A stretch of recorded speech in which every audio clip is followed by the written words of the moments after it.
Everyone, please rise for the Pledge of Allegiance. I pledge allegiance to the flag of the United States of America and to the republic for which it stands, one nation under God, indivisible, with liberty and justice for all.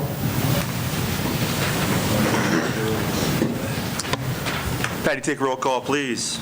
Gary, Deb, Yes. Ray, Here. Don, Here. Todd. Here. Welcome, guests, media. Don, you want to make sure your mic is on. I do want to remind the commissioners to make sure the mics are close, a little closer to you so they gets picked up by the room and everything. So all the commissioners had a chance to review the agenda for today, and are there any reasons to abstain for a financial conflict of interest? No. None. Have none. None. Any non-financial conflict of interest we'll need to abstain from? No. None. None. I do will point out that in regards to the Oliver variance and conditional use permit in the agenda, I am within the radius of the letter, so I did receive a letter on that one.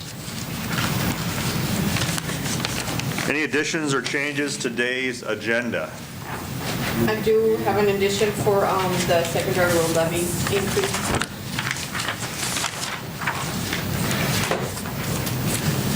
We'll put that on with the rest of your Yes. information, Patty. Secondary road levy. Yes. Okay. Any other additions or corrections to the agenda today? If there are none, I'd entertain a motion to approve. Make a motion we approve the agenda for December 28th with the addition of the secondary road levy. Have a motion. Is there a second? Second. Ray? All those in favor say aye. Aye. Opposed? Motion carries. Has everyone had a chance to review the December 18th commission meeting minutes? And if there are any additions or corrections? I move approval. Motion. Is there a second? Second. Any discussion? Hearing none. All those in favor say aye. Aye. Opposed? Motion carries. First item on the agenda, Patty, Highway Department claims. We can do these claims in one motion for one the motion. highway department. And then the claim for the audit from the Department of Legislative Audits. So looking at the claims, the legislative audit was $20,139. Correct. And then the highway had two, Brian's excavator and then the other one. Okay.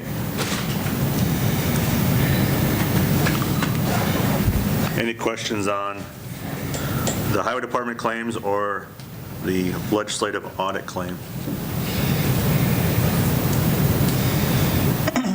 So you want this as just one motion, Just as mentioning both the totals of No, everything? just to approve the claims just like normal. Like you always do. Okay. If there are no questions on the claims, I'd entertain a motion. Make a motion that we approve the claims for highway department and legislative audit. Got a motion? Is there a second? Second that. Ray, any discussion? Hearing none, all those in favor say aye. Aye. Aye. Opposed? Motion carries. Patty, contingency transfer. And you have a copy of the budgets that ran a little short. So the first one there is essentially what we just talked about for the legislative audit, correct? Correct. That was, 20,139. yep, so, That came out of the commissioner's budget. Correct. Okay. and then under treasurer, $2,700. Yep.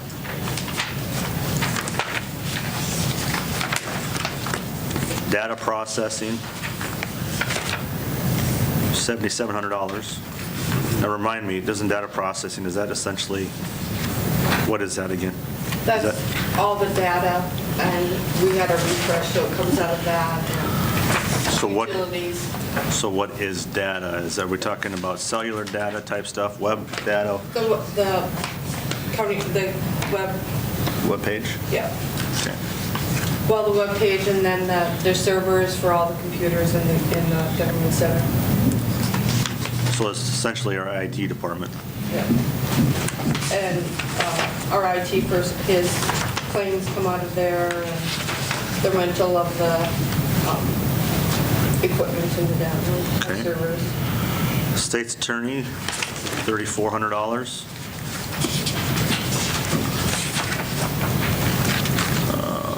And there was just an excerpt for that clerk, that's the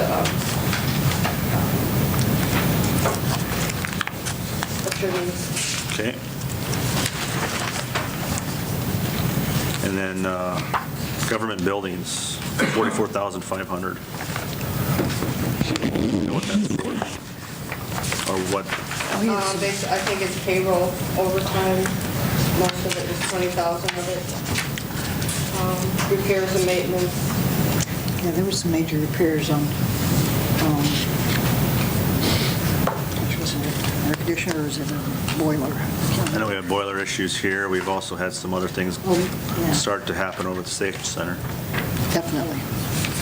Direct relief equalizations, $750. Coroner, And that depends on how many autopsies they have, and that's no way of telling that. I think we had an unusual number this year. Now, I know we had a report just in the newspaper today about an individual that died out south in a field. They're doing an autopsy on that. Will that come in? That would be coming from the Will that be a 2018 or will that be a 2019? 19, we won't get it till I think 19. they took them to Sioux Falls, though. They County always, still pays. they always go to Sioux Falls. And I thought we did something. Mental health centers, $3,500. Mental illness board, You don't know how much you'll ever spend for that, so it's $11,700. Senior Citizens Center, why did that one go up? Yeah. Well, that didn't go up, but they didn't have their billing last year right away, so we had to pay it in January. Their last quarter. Okay. County Extension Office, $100. Soil Conservation, $300. Weed Department, $3,000.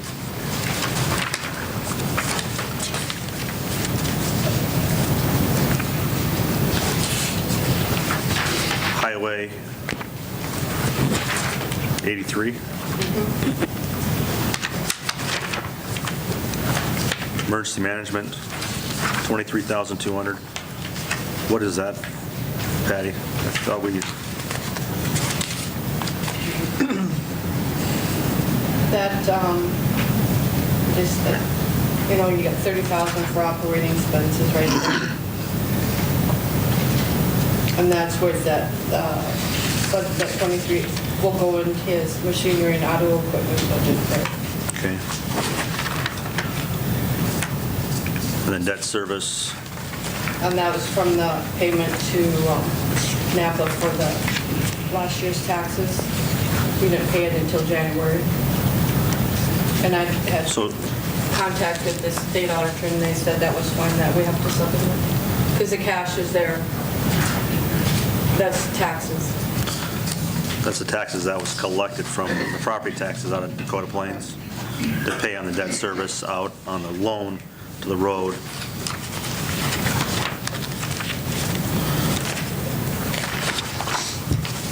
Any questions in regards to the contingency transfer? On the last page, the 10,000 budgeted cash transfer, is That's that? the next item.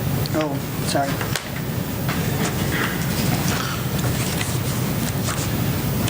Any questions from on the contingency transfers?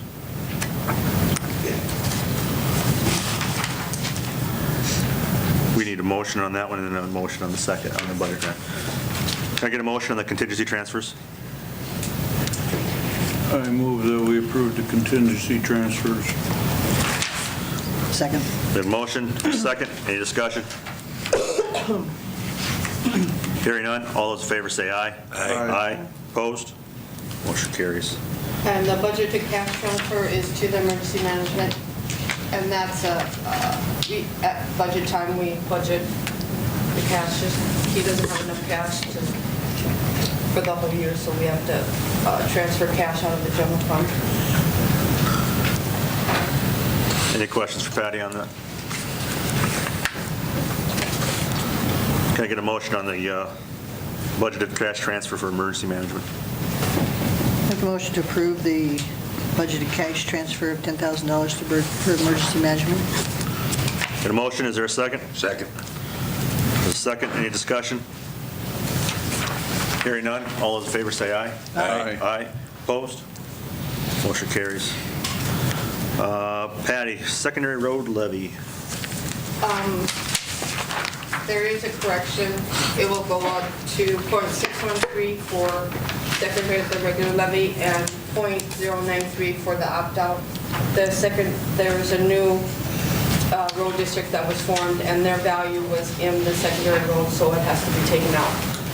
Say your numbers again. Did you say the secondary road is going to be point, 613, this is 616? or 61, it was 613 and it went up to 616, and then .093 for the opt-out. And it's just something we need to make as Just a comment in the meeting Yeah, about I it. have to just mention it in the minutes. Whose opt-out is that? Is- Secondary road. Okay, but I see opt-out in the line above the 50,000. Is it,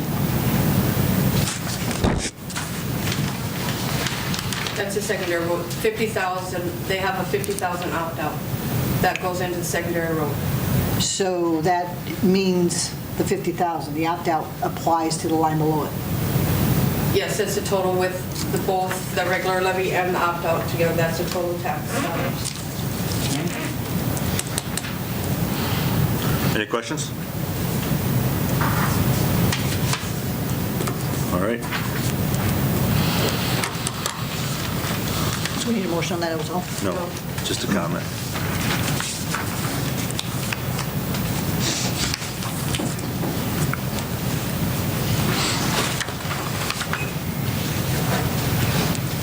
We got a few minutes before the Board of Adjustments here. I did talk with our acting highway superintendent just before he came to the meeting today. They've been out since 5 a.m. working on the roads. Paved roads are doing pretty good. The wind keeps hampering them a little bit. They've been out on the gravel roads and they get at least one pass out there. They're going to work till 5 o'clock yet today and then call it a day. It'll be a 12-hour day for them and then come back out in the morning, tomorrow morning at 7 and hit it all over again. So some of the work they did ahead of time, getting that slush off the road really helped. Yesterday, keep the gravel roads, or the hard surface roads from the wind and the snow catching on it. So they've been out working hard to keep our roads clear and best they can. So, but Hopefully the wind will lay down. But the wind is the wind. So, and if anybody lost a key at the last commission meeting, there was a key turned in on a Case IH keychain. Anybody's missing a key, it'll be in the auditor's office. They traded for a John Deere.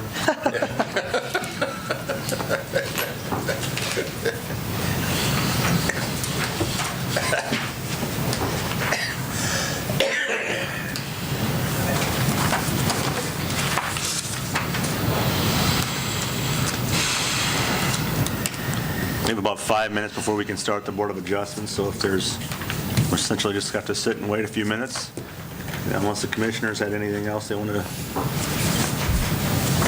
touch on at all. I know I didn't bring it up on the agenda for this, but last meeting I was going to comment on the Towns and Townships Conference I attended on December 7th, and if I'm permitted, I'll comment on that. We got 5 minutes. I went up to, that was held in Chamberlain this year.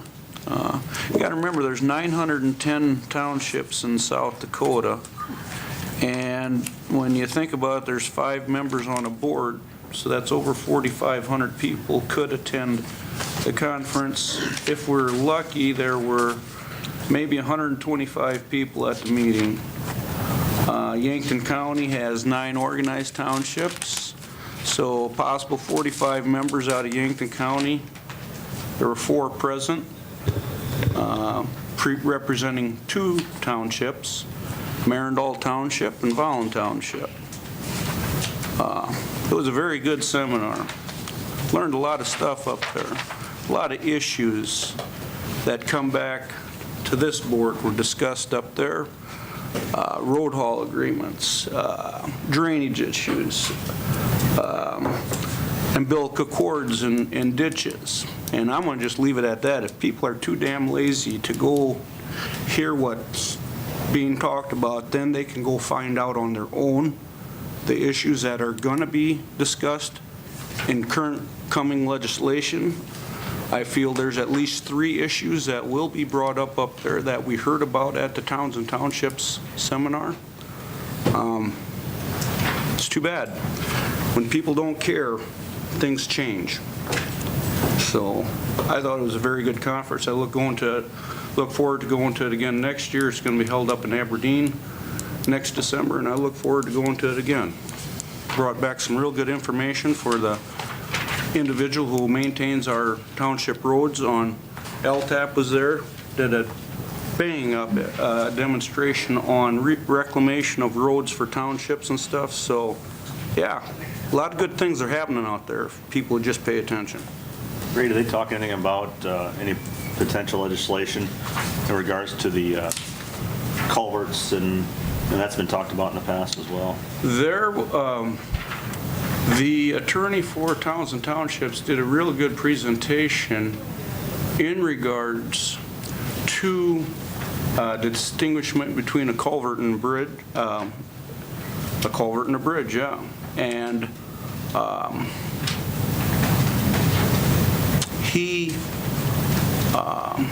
some pending lawsuits in regards to barricades. Got to be real careful. You need to get a hold of emergency management. If you're on a township board, talk with them about the technical description of the barricade, because there's some pending lawsuits in a lawsuit-happy environment we live in. So yeah, there was discussion about the culvert and how it pertains back to townships.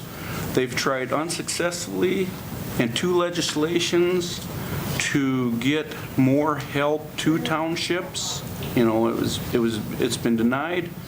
I was not able to sit in on the resolutions being brought forward. I don't know if there will be anything in regard, since they had 2 previous failings in that regard, but it is a very eminent issue for townships in that regard because of the costs affiliated with them. I know that's going to be a mounting challenge going forward, so. Yep. Anything else you want to share about that? No, it was a bang-up conference. It was really good to How be often there. is it held? How often is it held? It's held annually. Just once a year? Yep. Yep. Usually in December, that first weekend in December. Thank you, Ray. Time now is 12:20. And the next item is the Board of Adjustments. Can I get a motion to go into Board of Adjustments? I move we go into the Board of Adjustments. Second. Don and Deb, any discussion? All those in favor say aye. Aye. Aye. Opposed? We're in Board of Adjustments. Pat? First one in front of you is Scott Sorensen, and this is a variance of minimum lot requirement, and it was recommended for approval based on findings of fact of December 11th to offer a variance for minimum lot requirement from 20 acres to 5.7 acres in an agriculture district in Yankton County.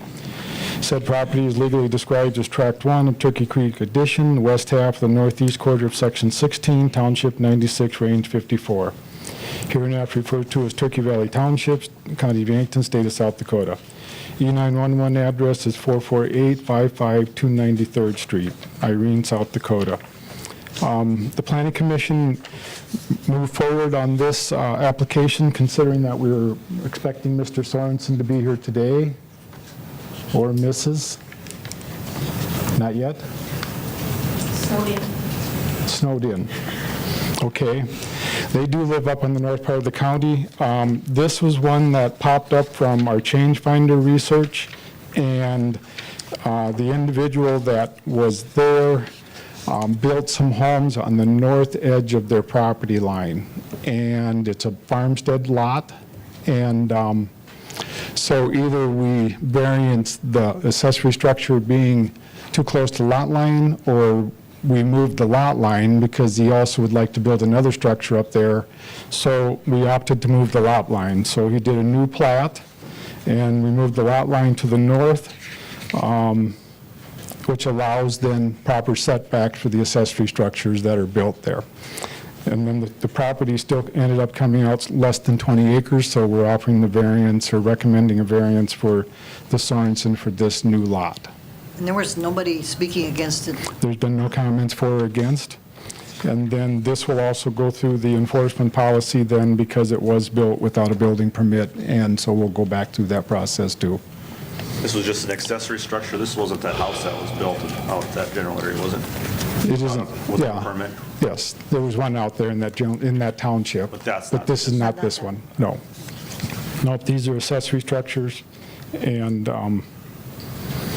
so, again, moving the lot line makes the accessory structure for yard requirement compatible, but we need to do the variance on the lot size. Any questions for me? Any questions, Pat?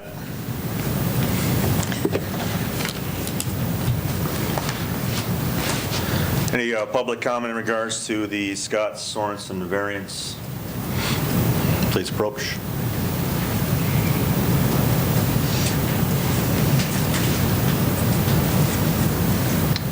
Okay, I'll close public comment on the Sorensen variance.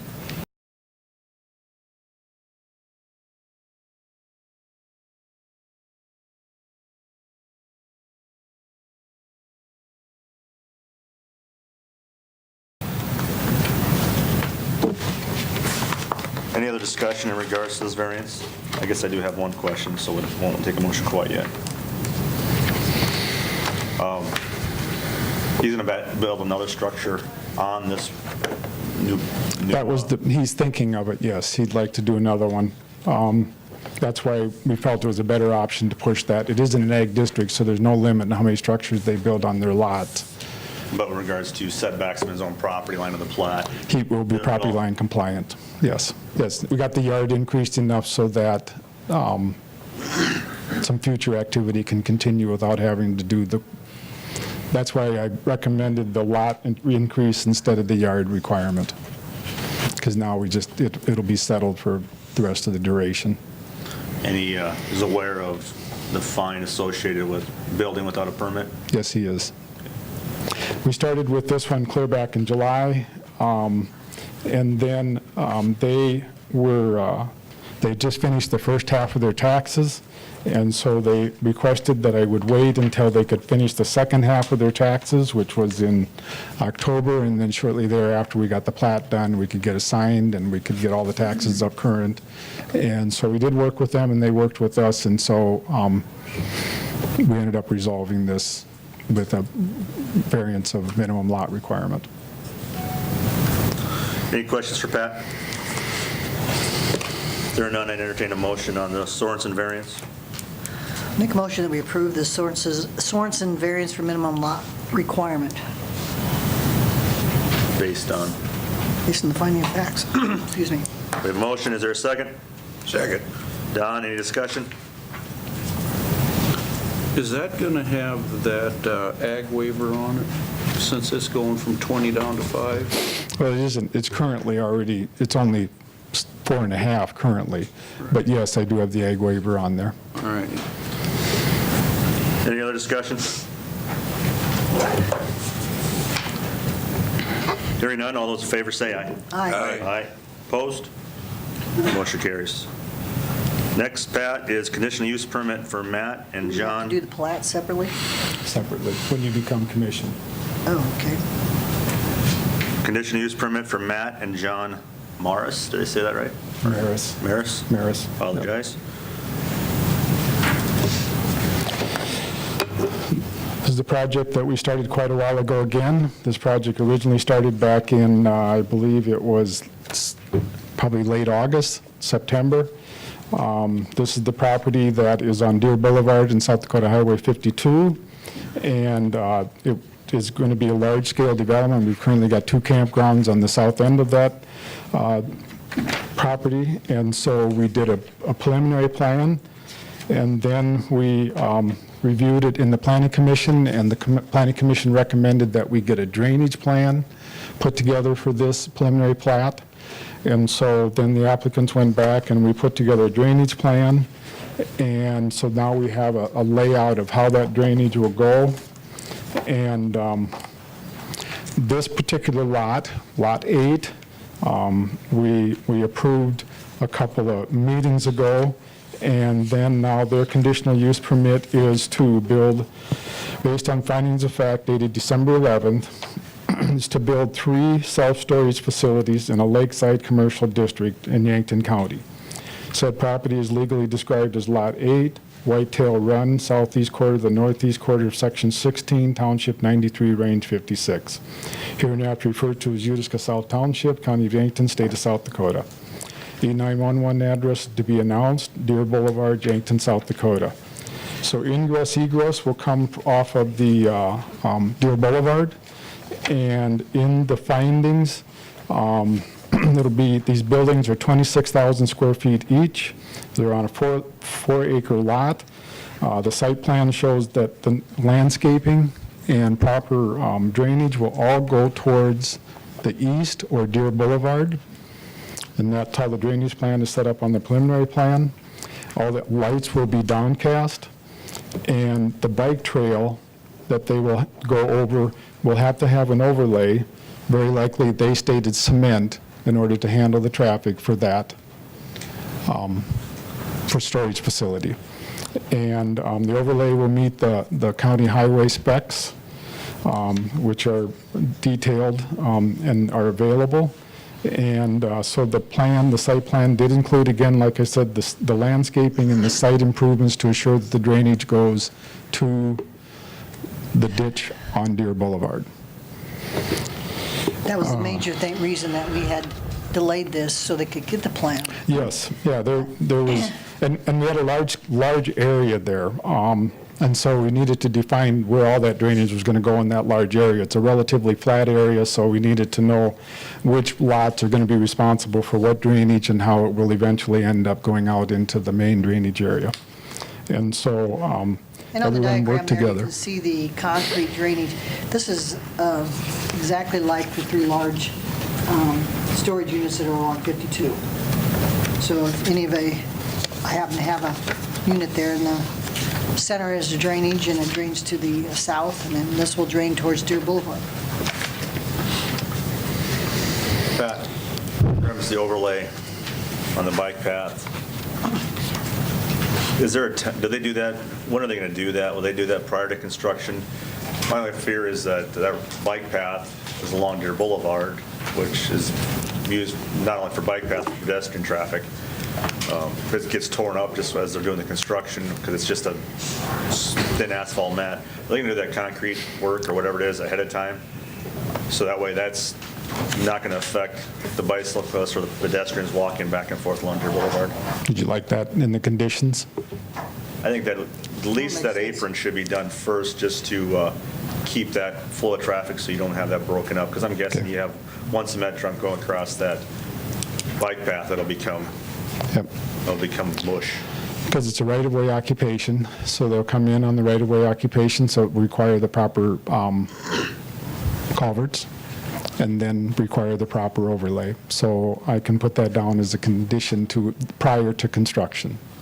At least just the apron. I mean, just so it keeps the, keeps that bike path open and utilized. Yes, we can put that in the findings. Other questions questions for Pat from the commission?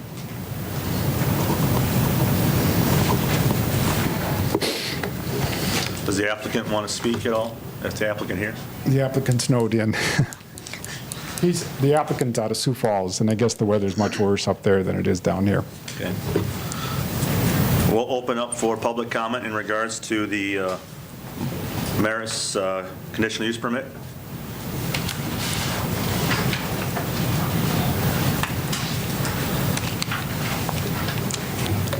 I'm Ryan Heine, owner of 6th Meridian Hop Farm, 4200 Alphonse Road.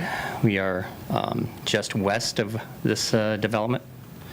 The first thing is that this is the first time I've gotten to actually speak up about this. The first meeting I've been to, they failed to have a public comment, and then I haven't been notified of the other meetings. In fact, I haven't been notified of this at all. It keeps being sent off to another address, and so I never get notified of any developments down there. But I'm actually opposed to this, mostly because we're building 3 large kind of warehouse-like structures in probably the best tourism area of Yankton County. And as we see to the east, these type of structures just beget more structures like it. And so it's hard to imagine the 3 tourist type businesses, ours and the RV campgrounds down there, benefiting a huge amount by being blocked off from the highway by what looks like industrial warehouse type buildings. The landscaping is only along Deer Boulevard. It doesn't cover anything on the other 4 directions. And so as we entertain people down there, our view towards Yankton is of these buildings now. So would be of these buildings, which are much taller than the other buildings that we have down there currently in our view. So I'd like that be a big consideration of that is, what are we doing with our open areas down there that are kind of the prime tourism area. These type of storage structures, they are nice to have close to the lake, but they don't have to be so close to the lake. They really aren't requiring to be right on that highway and right in that area. So I think that kind of covers it. Well, one last question actually is more to the plat. I was looking at the plat picture. The easement for the Alphonse Road down there is more than 33 feet, it kind of looked like, or on each side? On the south end of that plat, the Alphonse Road easement. Was that wider than 33 feet? I wasn't sure.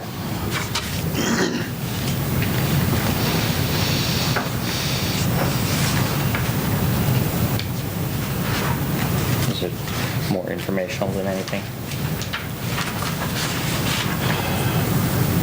We have a total,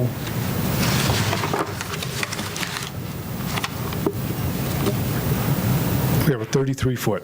It's just a 33-foot. Okay, I wasn't sure. I was trying to decipher it, but And then the other 33 feet comes from the landowner, which is Lakeside. Okay. And Lakeside too. okay, all right. So 33 feet comes from the preliminary plat regarding Whitetail Run, and then the other 33 feet to meet the 66-foot requirement will come from Lakeside and Lakeside 2. Okay, all right. That was Mobile just home a simple park. question. Okay. All right, thanks. Okay. Thank you. One moment, please.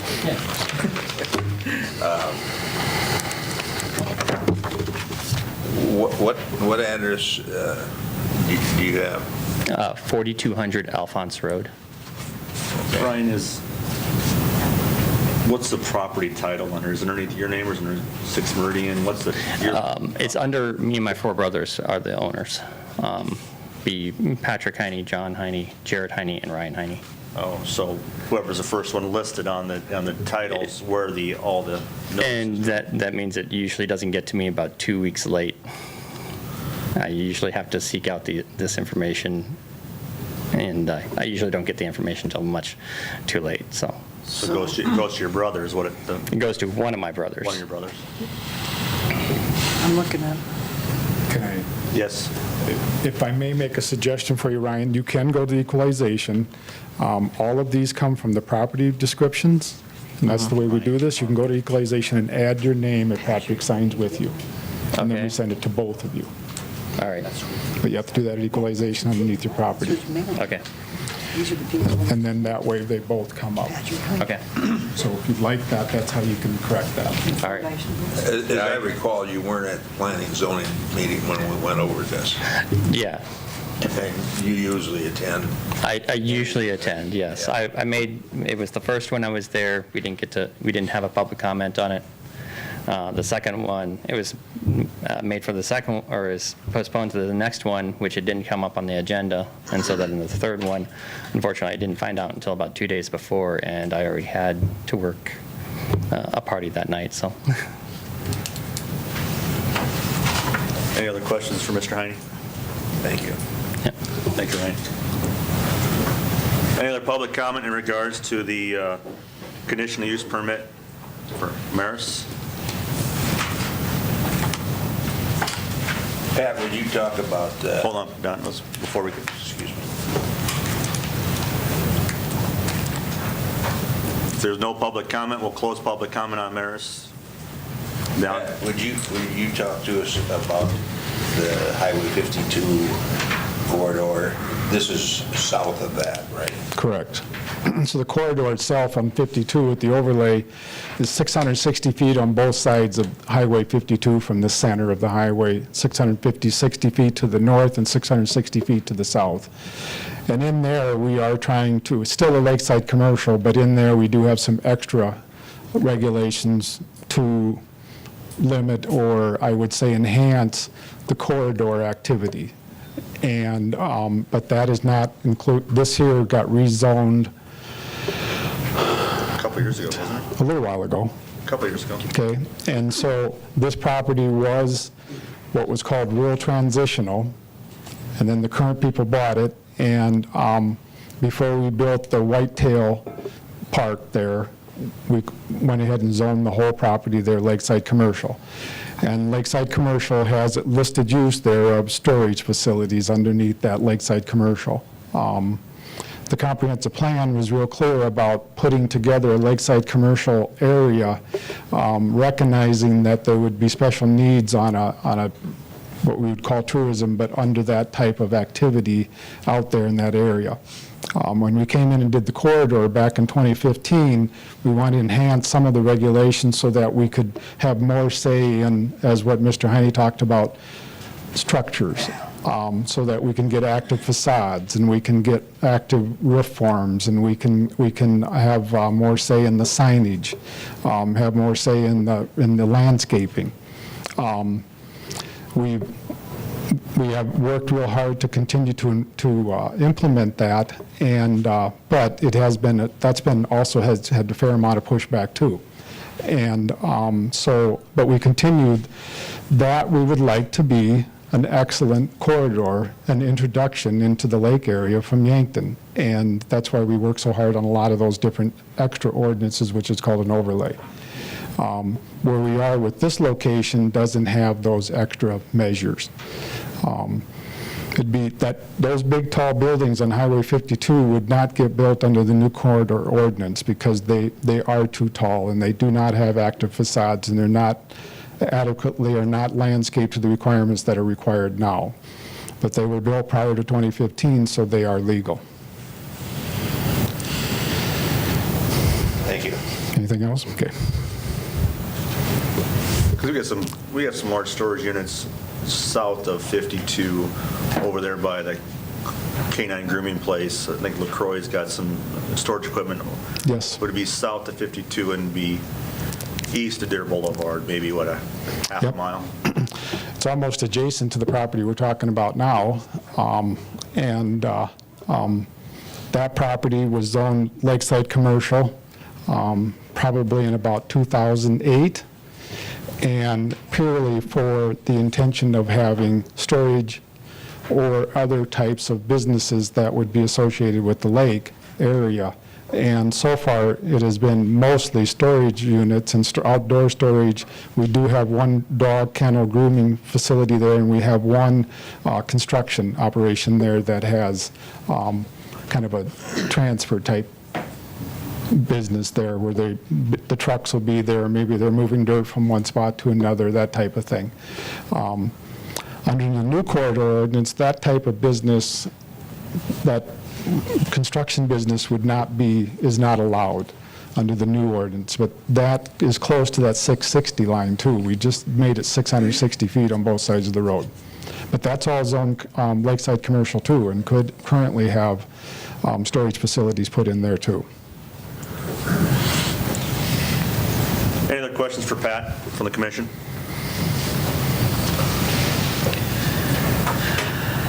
Hearing none, I would entertain a motion.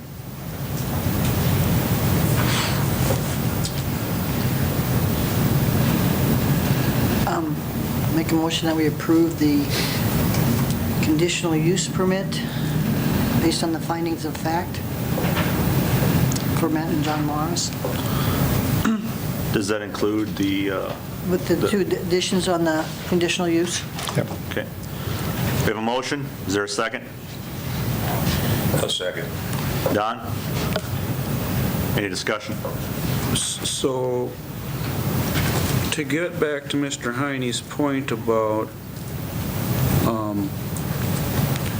keeping that from obstructive views and what have you, would that then have to be reclassified as a different usage in order for, in the future, others wanting to keep that? How do you accommodate Mr. Heine's concern? You have to go back and change the ordinance, and somewhat like we did with the overlay. And, well, like we did with the overlay, we went in and changed the ordinance and made more requirements for the structures. And, but I believe what we'd have to do even before we did the ordinance is we have to go back to the comprehensive plan. And the comprehensive plan is what makes us sit down and say, where do we want to go with this? Where do we want to go with these areas? Mr. Heine has a very good point. How can we determine what we want that area to go? Where do we want that area to go? What does the community want out of that area? Currently, I believe that, we're enforcing the ordinance as it's written. There are things that come along that no one can forecast. I don't think anyone could forecast the number of campgrounds we have down there. I don't think anyone could forecast the number of storage units we have down there. But one has to recognize that each and every one of those entities, whether it's the campground or the storage units, are full. And so the market is driving this, and the development is driving this. And if we feel that we need to be, as underneath the comprehensive plan, more conducive to certain aspects, which would be tourism or anything, or those types of, line of sight, those types of things, they have to be discussed in there, and then ordinances put in place to help enforce those concepts. Currently, the comprehensive plan discusses tourism, but it does not discuss it in the context or in the detail that would push us to say, let's do some ordinance changes to meet these requirements. And so we have to go back and truly discuss it and see what is it that we want to live with, and what's the bare minimum we want to live with, or the maximum we want to live with, and then start setting ordinances toward that effect. But if we, just to be clear, if a gentleman such as the Marises come in, and they come in July, and they start presenting this plan, there's nowhere in our ordinance underneath lakeside commercial that restricts height, size. A lot of those things are not restricted underneath lakeside commercial. And so, but we are able to have them do some landscaping. We did work on getting the drainage correct. so that we're not going to impact other areas. If the community wants to take and do more measures, I believe we have to go back to the comprehensive plan and make it clear in there what those measures are and what our goal is and what the objectives will be to get there, and then the ordinance becomes the implementation of that. Anything else on that, Ray? No, that's fine, thank you. Any other discussion in regards to the motion on the table?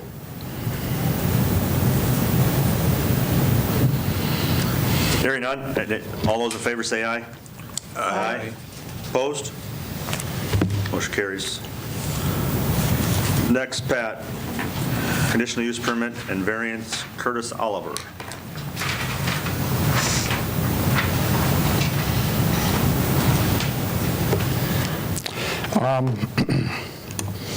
Mr. Oliver has proposed and has in front of us there 2 conditional uses and 2 variances.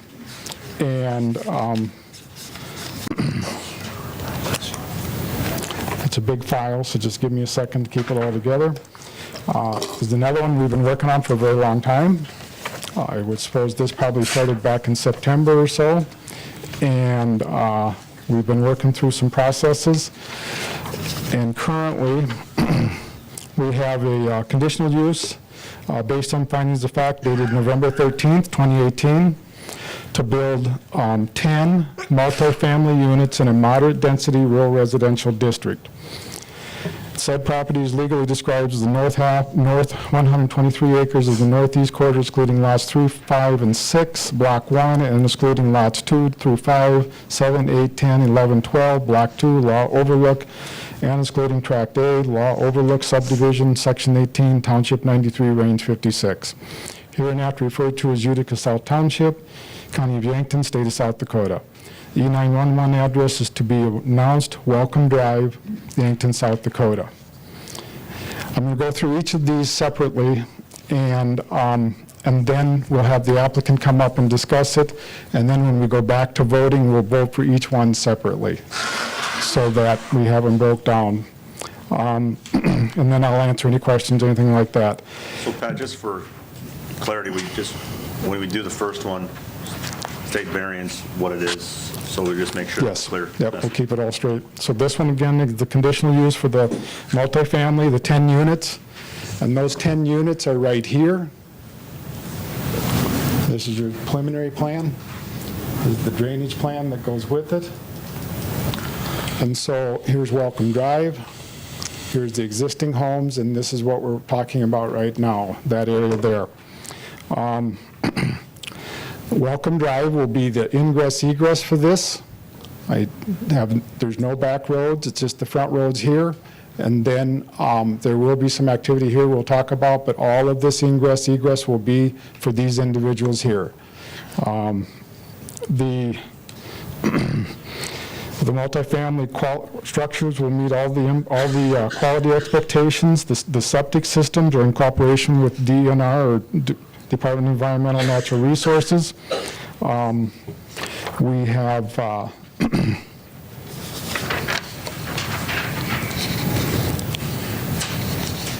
let's see what else. I guess we've seen some different program or some different layouts of what it is. He will have them under, like he says, he wants to have the quality operation. The other thing I wanted to kind of stumble through here a little bit is that we do have homes here, and we feel real strongly that these homes along here will be a nice buffer. It'll be a multifamily buffer. There'll be townhouses, but there'll be a buffer between this and the activity that is proposed to be here. To the north will be... That's not very clear. The mouse, you use the laser pointer on the ones you're referring to. So we feel the multifamily homes here would be a very good buffer for any activity that will occur here for these individuals here. And then this property up here is currently being worked on as far as another subdivision, which will be to the north.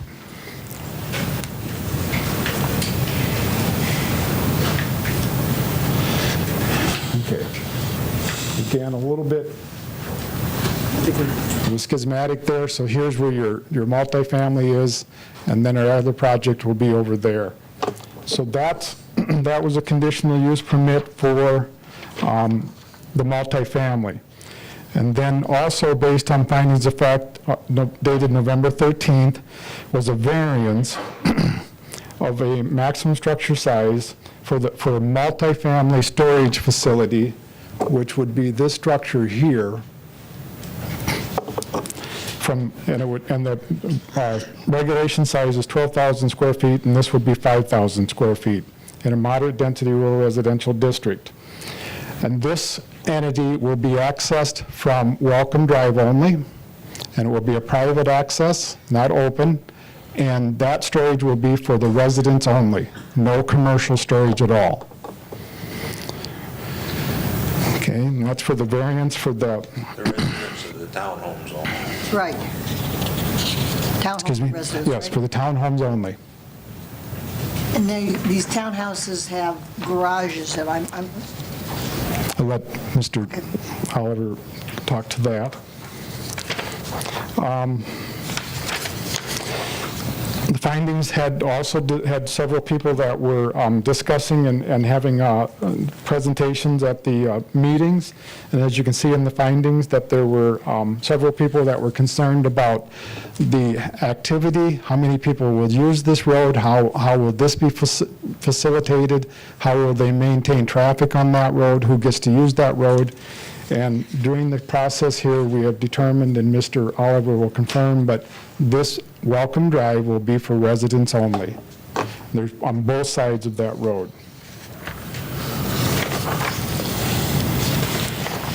Okay. Then the next one is a campground. This is the That would be- variance or conditional use permit that. There's another conditional use permit for a campground, and this property here is zoned lakeside commercial. You see it in your packet, and so it's a different zoning, so that is a listed use in lakeside commercial. So as we worked our way through this one, we wanted to make sure of several things. And so we ended up getting a detailed septic system, a detailed electric plan, fresh water plan. The subdivision plan was explicitly clear about how the access will be to the property, which will be off of Highway 52 only. And the other piece, and so no campground traffic will go up Welcome Drive. It's all 52 only. And then we did have a traffic pattern with that, that's included. And also, I want to make clear up here, these structures up here will eventually become storage for the campground, and the only access that those people have to these structures will be here, and that will be private. So there's no reason for campground, and the rules state quite clearly that all this traffic and activity will come out 52 and limited up there in the storage. We also got a very detailed, and it's in your packet, rules and regulations that are required for this campground. You can see here we've got executive estates, and then how he's going to lay it out, and it'll be a high-end campground. We have some photos here of what that looks like, and that would be his entrance off of 52. And these, I'm sorry for the darkness, but those are photos of what the units will look like. Should we shut up? They'll be properly landscaped. They will be, each unit will have its own landscaping, have its own entry and own porching.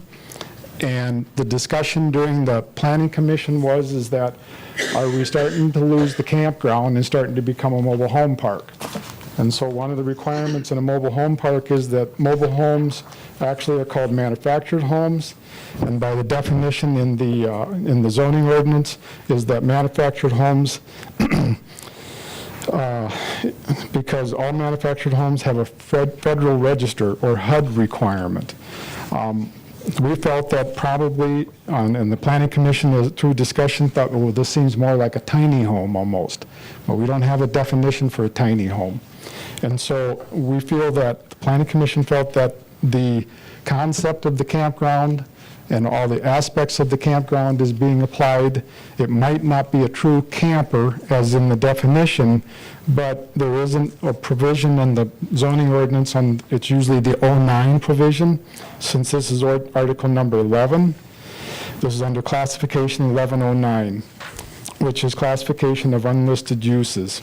And this section does provide guidance to allow activities not specifically listed, but are similar in use to specifically listed uses in the zoning ordinance. So all the rules that we're implementing, all the septic rules, all the traffic rules, all the behavior and regulation rules are all similar, or exactly what we asked for in a campground. And then we also asked Mr. Oliver to get the state permit campground too, which the state does not like to give out the permits unless they're overnight stays only, but they do cooperate with us and allow that to happen. And they come through the Department of Health, and we'd like to have a second set of eyes watching our campgrounds, and so that works out well for us as the county. This was recommended for approval by the Planning Commission based on those facts. The other piece, I wanted to make sure here that this is the water plan. Let me flip it over.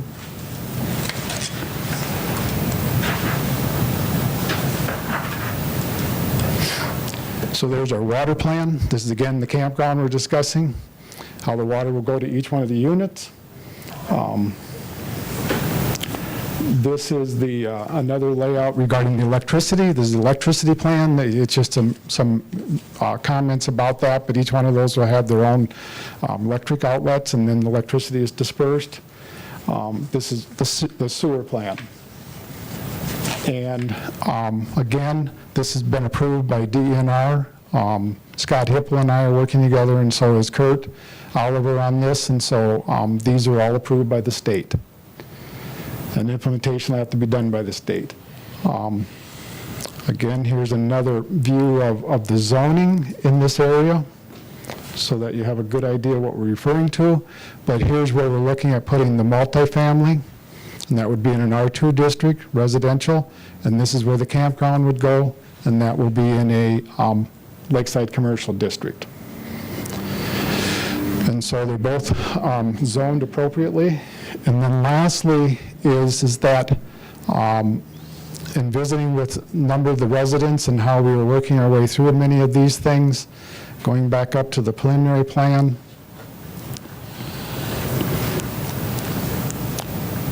I want to make this clear too, it's in the findings, but lot 16 and lot 17 will not be subdivided. So the preliminary plan will be approved, and in order to subdivide lot 16 and 17, they would have to come back in front of the commission. It'd have to be an open hearing again. And that's important because the only way that we can get the rules to be enforced would be through the owners. And if we start subdividing lot 16 and 17, we don't have the ability to enforce the rules on the campground. So it has to run as the campground. So the individuals that will come in and put the different structures in that campground will not own the property under it. And so the individual that owns the property must abide and enforce, and we will, by our conditions, have the rules and regulations enforced. And we have a single ownership that will do that. And that's very important. A lot of the residents out there are very concerned that if that starts getting subdivided too much and you end up with too many ownerships, and then suddenly what would we end up with there? And we find that that's a very valid concern, and that we will keep that so that they remain solid blocks. They cannot be subdivided unless they come back in front of the commission. Okay, lastly is another conditional use permit then, or excuse me, is a variance of maximum structure size. And that one is this entity here. Excuse me. Get back up to the, went by it. That will be these. So we currently have one in place, and then we're going to add two more to it, and that will eventually be camping storage, but currently would be utilized for park model construction. And then once the park model is construction, then it will become campground storage only. No commercial storage in there, campground storage only. And then the regulation size is 1,200 square feet, And this application is asking for 11,500 square feet. And with the Planning Commission reviewing this, recognizing that the size is substantially larger, we did recognize quite a bit of topography.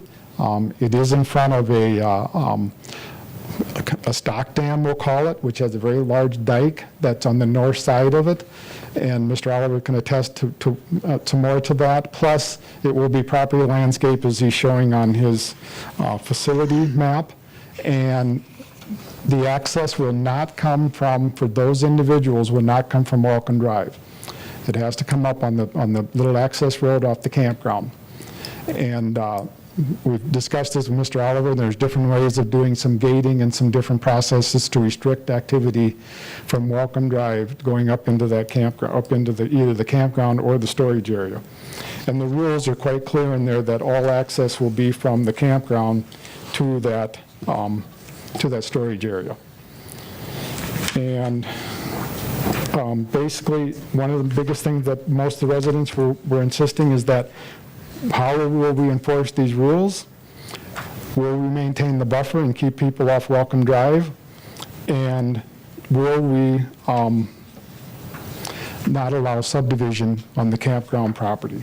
And those are all in the findings. Those answers are in the findings, in which Welcome Drive is simply for the residents.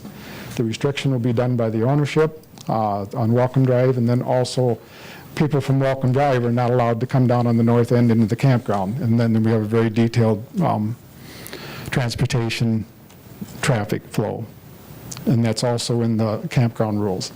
If you took a look at the campground rules, they're very detailed.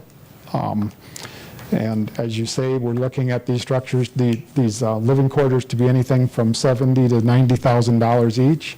And then they will be rented into or whatever the arrangements are, into the different slots that are available on the process.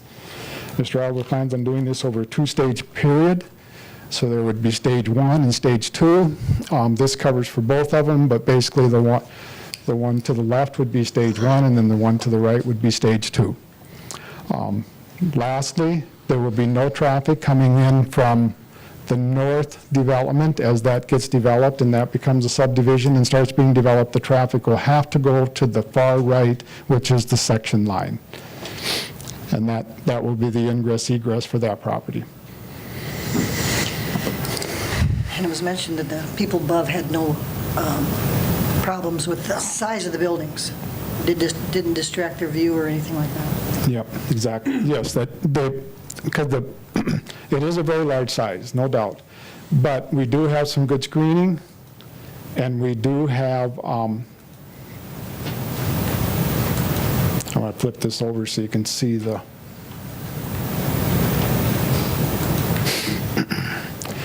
this is the stock dam I'm referring to. And then there's a lot of development going. There will be continued development here at the section line. And so all traffic will have to come down here, come across, and go down this way. The subdivision, or the preliminary plan that you have in front of you outlined that to a sketch, and then this is all detailed. And this building currently, I'll let Mr. Oliver answer, but I believe is a little bit shorter than this, and this will be an addition there at the same height and at the same width. And that development above or north, that's a developed plan already that Mr. It's Law being has. put together. It's being put together? Yep. I have a sketch plan on it currently, which shows quite clearly that this here will not come through here. It will go down the section line. And then as we get further into the program there from the sketch plan, then we'll do the preliminary plan. And we're working with Mr. Law on that right now. It's a big project. It's taken us quite a while to work our way through this thing. I think Mr. Oliver has done a nice job showing you what the structures are. I think we got a very good set of rules and regulations, and we definitely considered what the neighborhood was requesting. Any questions for me? So there's 4 different things you're doing. We'll go through them again. Conditional use for multifamily. A variance for the storage for the multifamily, conditional use for the campground, and a variance for the storage on the campground. We'll go through those separately after public comment. Any questions for Pat before we have the applicant come up? Pat, I think, I'm not sure if everybody's clear, but the park models in the campground will be privately owned properties. Correct. The land that they sit on will be owned by the developer. Correct. Yes. And then that allows the zoning administrator to enforce the rules because we have a single ownership of the property. But the structures will be placed on a single owned property. So the property will be rented, the structures will be owned. And there's no overnight rentals. That's not. The rules were pretty clear. He's very clear about that. And so we will insist on that too. That all the campgrounds in Yankton County that are under the zoning ordinance are all 30 days or greater. And so, and I'm looking through the rules with what Mr. Oliver put together is acknowledging that.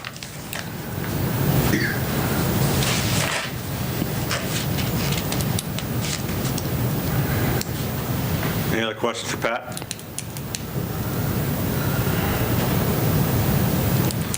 All right, the applicant would like to speak on the plan? Yes.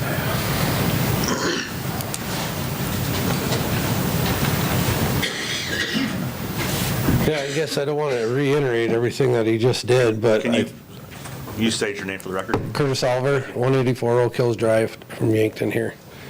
I don't want to iterate everything he said, but the whole project itself, we spent quite a bit of time on trying to make a soft buffer to leave our commercial and get into our residential area. I've looked at that property. I've been out there for 30 years now and wonder what's going to happen with it. And I think we got a really good plan. The buildings in the back are large, but they're for use. The multifamilies are not the way the rest of the houses are, but they're for use as far as a buffer for them. The buildings are to keep our units clean is what we want. We want a real clean park site. We got 72 units sitting down there. We're gonna have 72 boats, 72 jet skis, 72, bikes or whatever. I don't want them sitting out in front of the campers and all that, so we want them put away. So, and instead of just building a building and wait for it to fill up, we thought we'd build a building. We could start building the park models inside over the winter months, gives my crews something to do. Move the park models out, and then we got a utilization for the buildings themselves. So I think we'll have a real neat park. I think we'll have a clean park, and I think it's really going to be an asset to the community. So I look forward to it. Mr. Oliver, could you elaborate on the 10 multifamily? Correct. Yes. The 10 multifamily we're labeling them as townhouses because of our footage with our septic tank systems. They are, as far as living space upstairs, I want to say they're right at 1,400 square foot. Plus we have a double car garage. That's not included in that. It's got a half basement underneath that, 1,100 square foot basement underneath that can be developed. We're going to rough in a bathroom down there, but there's room for 2 more bedrooms. Upstairs is a master bedroom, open concept, large bathroom, another public bathroom, another second bedroom / office, and open kitchen, living room concept. It's all 0 entrance, so they're going to be attractive, from the outside. We got low roof profile because of neighbors from Dewdrop coming over the top. We don't want to obstruct their view, so we got a 512, 412 pitch roof on top of them, so. And it's not just a straight line, you're staggering it, correct? Correct, yep. We got our garages staggered, plus as we come from the north to the south, it's gone on the hillside, so we're dropping them in a 1.6 foot increments every 2 units. So it's going to be nice and attractive. And the biggest reason, that being those units there, instead of having 3 houses, I don't want to build 3 houses not knowing what's going next to it, or I don't want to build a campground, and not knowing what's next to it. So these units, I think, are well played, come into a real asset for the homeowners, plus the park models also. So, And that welcome drive, you know, I had some of the neighbors, I didn't know they was kind of opposed to the whole situation until they really knew what was going on. We actually, after the second meeting, had a sit-down visit. They invited me into their home, and as you can see, I got their blessing. So they said they're welcoming the project now, and that's the only holdback that we had there for a while. But after they got the understanding what was going on, I think they're excited about it also. So what's your plan for limiting access to the area where they're going to have storage? Welcome Drive goes back, and once you get back on Welcome Drive, there's actually another 50 acres that are going to get developed back there. So I can't say that there's, you know, not going to be more traffic, but my traffic for what I'm doing right now is the existing building is going to get cut off. We're going to have this gated. Right here is going to be a gate. So emergency vehicles, rather than having to go wind themselves through the park here or something, if we need emergency vehicles, sure, they can come through here. But this is otherwise going to be a gated facility here. These 10 units here are accessed for this road here only. This access here is a state access here. So this development here will be accessed in here, back here, and for their security too, this will be all contained in this area here to these guys. These is going to be a gated community Like in a the card front. access or something like that? Pardon? Like a card or something to get you in? Yes, they'll be gated here. Well, you know, we've been talking about it. We're going to probably leave it open until 8, 9 o'clock at night, and after 8, 9 o'clock, it'll be key accessed or a keypad. Any other questions? So you've got approval or satisfaction with Mr. Kleinschmidt and Mr. I sat down with Keith. What's his name? His last name? Dieger, Keith Dieger, and he's the one that had the attorney here for all the clients last week. So I was at Keith's house, and we sat down and visited with it, and we explained more what the townhouses were going to be and the units and the involvement of everybody, and he was real happy with it. So I asked him to come give him his blessing, and he said, well, I'm not going that far. No, I'm just kidding. He's busy.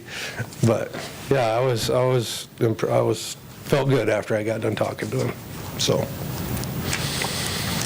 Thank you for taking that step. yes, and it was important to me also. I mean, that was the neighborhood acceptance for this whole project was my main priority. So with regards to the campground, you've got a very thorough rules and regulations. For the public, would you just like to mention some of the major things about the rules? Oh, yeah, we have a very strict rules. We went to a 45 and above as far as an age group. We was getting some concern about rentals, high school parties and stuff like that. Each site has 2 parking spots. You get a car and a moped, or a car and a four-wheeler, or whatever doesn't fit in front of your 2 spots goes back in the storage area or overflow parking. We got 12-foot wide streets, so we do not have any on-street parking. If my neighbor's blocking me, you'll figure it out quick that you can't park on the street. So I think it's going to be self-policed.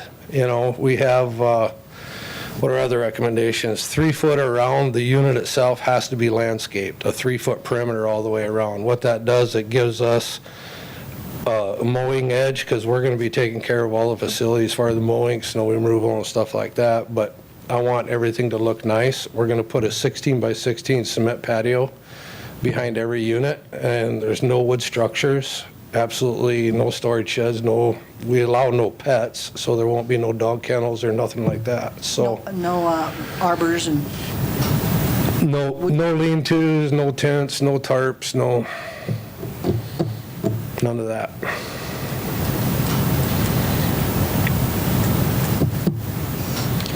Thank you. Any other questions for the applicant? Thank you. Thank you, Mr. Oliver. Thank you. At this time, we'll open up public comment in regards to any of the conditional use permits or variances for Mr. Oliver. If you have any public comment, please approach.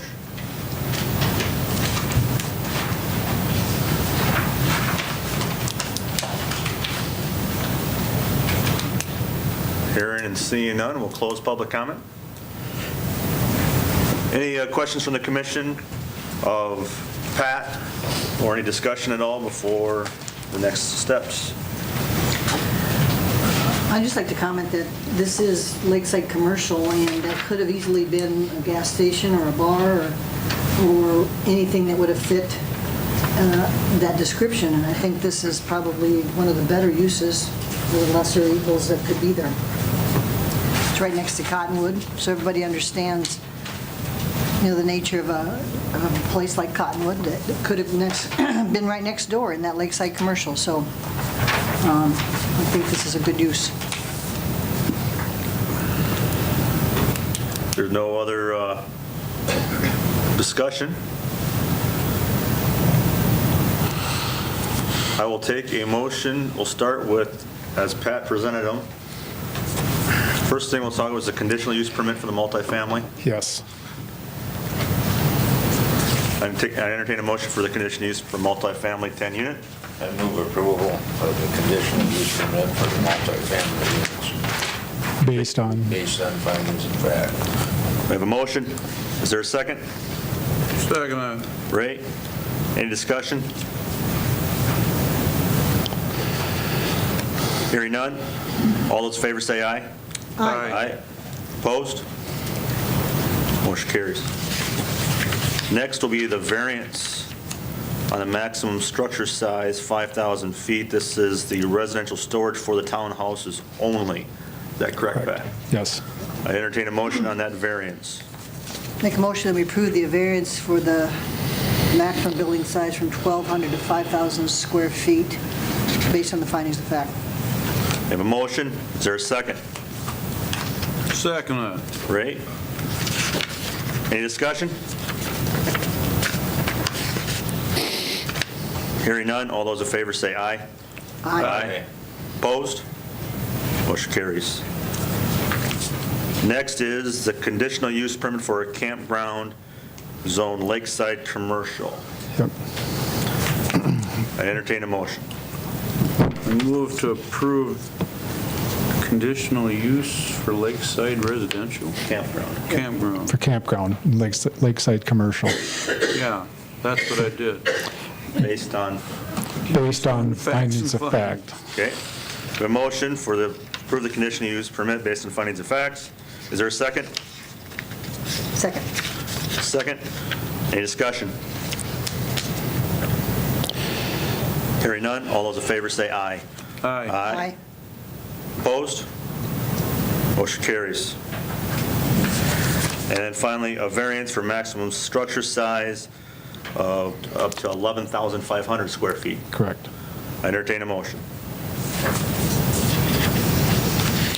Make a motion that we approve the variance of maximum building size from 1,200 to 11,500 based on the findings of facts. We have a motion. Is there a second? Second that. A second? Discussion? Yes, I'm opposed to this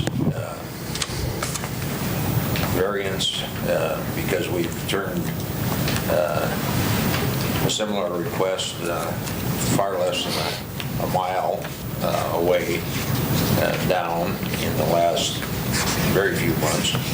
We just earlier today discussed the inappropriateness of very large buildings in the residential area, and I just don't like the appearance of that large building being that close to the $500,000 homes that are sitting out there.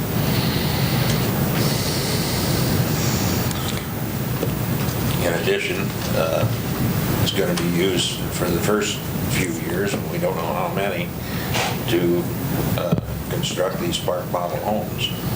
And that's in a residential area.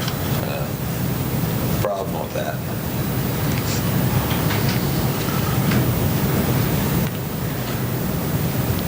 Well, I like the fact that it's going to be storage for the campground down there. That'll make it a clean unit. Well, I think it's also going to be storage. There's also a proposed meeting area, right, wasn't the plan to also have it for Like if somebody wanted to rent it for parties and live in the park models? If they lived in the park models. On one end, correct. One end is the office and living quarters for park manager. So Is this not in a buffered area, though? Does that make a difference doesn't to on, me. not to you? Well, it's zoned lakeside commercial. This property right there is zoned Well, the fact that it's moderate density rural residential. Okay. from It's on the north back, end.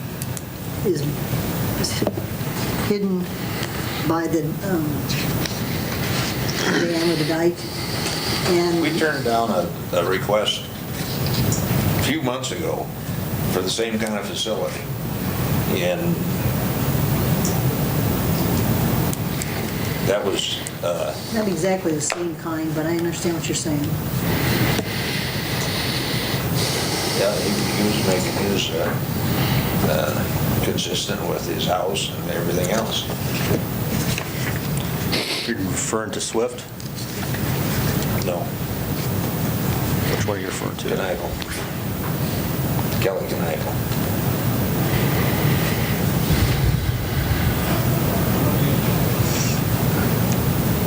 Any other discussion? But it all comes back to the fact, Don, are they following protocol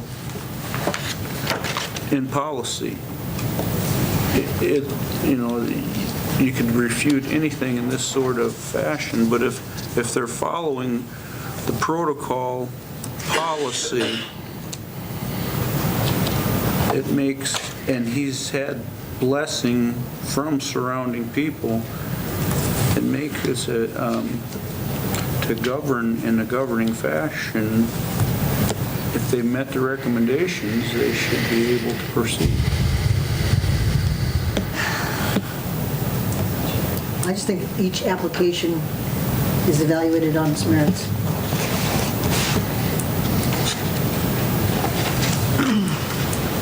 Any other discussion?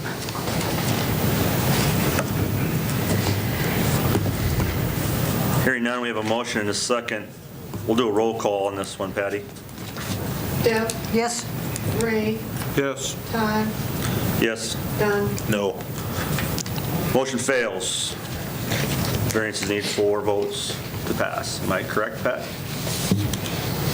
Is that true for variances and conditional uses? Okay. Okay.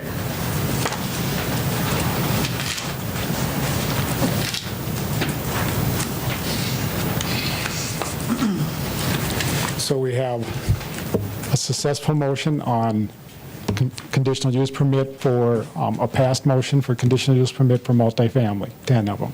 Yes. We have a passed variance for storage for accessory structure, maximum accessory structure of 5,000. Yes. We have an approved conditional use permit for campground. Yes. We have a denied variance for a maximum accessory structure of 11,500. Correct. Okay, Now, for a little discussion after that, you've got an existing facility that's grandfathered in. It's already there, correct. so we don't have to worry about that. No, He was going to build a new 2 ends on it. correct. Can still do that on the property. He has to come back, but he has to build it within the size and the setbacks. He has to, I mean, the structure that's there is already greater than 1,200 square feet, so he's not going to be able to add on to it without a variance. Exactly right. Okay, yes. But he can build a new one, another one. At 1,200 square feet. Yes. No, there's only allowed so many accessory structures per property. I thought you just said this guy Swenson could have more. He's in an ag district. Okay. Yeah. Okay. Thanks. This goes, as long as we're doing a little discussion, this has been, and definitely is, one of those items that has to be reevaluated, and we are getting enough variance requests and offering and not offering enough variance requests that this should be considered as a zoning amendment and a zoning issue in the future. it has had enough activity that it requires taking a look at amending the zoning ordinance regarding maximum accessory structure sizes. And this is another very good example of why we need to go back and take a look at that. And what does the community want? Where are we going with it?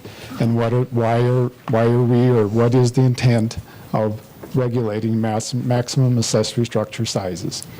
And that's not something we do today, but that it's been noted in the findings that this is a continuous issue in our zoning. All right, thank you, Pat. Next item on the agenda, conditional use permit for Cameron Colony. Pat? This is recommended for approval by the Planning Commission based on findings of fact of December 11th to build and operate a Class F 2,800 head or 280 animal unit pork or swine under 55-pound nursery barn in an agricultural district in Yankton County. Said property is legally described as the southwest quarter of Section 1, Township 96, Range 55. Hereinafter referred to as Mayfield Township, County of Yankton, State of South Dakota. The E911 address is 44542 292nd Street, Irene, South Dakota. Planning Commission went through the process there. Cameron Colony is wishing to locate a facility in Yankton County. The barn will be top ventilated. We'll have the biosecurity features. The site plan and the building and the building plans are detailed and meet the zoning requirements. There was one proponent stating his favor of the Cameron Colony, and there was one opponent which just requested where would and what route would Cameron Colony take. They're off of 292nd Street, and they would prefer to take 446 over to 291st Street, which is the county line, which is the hard top road. You can see by the site plan that we meet the ingress-egress, we meet the off right-of-way parking. The service areas also have a particular attention to the grain storage areas and also mortality areas and nutrient handling areas and personnel requirements. The lighting will be downcast. Security lighting will be downcast when required. And the screening, there is some screening on the western side of there's a western shelter belt. And the other requirements such as yard and open spaces are covered, as you can see in the site plan of number 3 and 3A. Beyond that met the requirements, and the Planning Commission recommended approval. Any questions for Pat?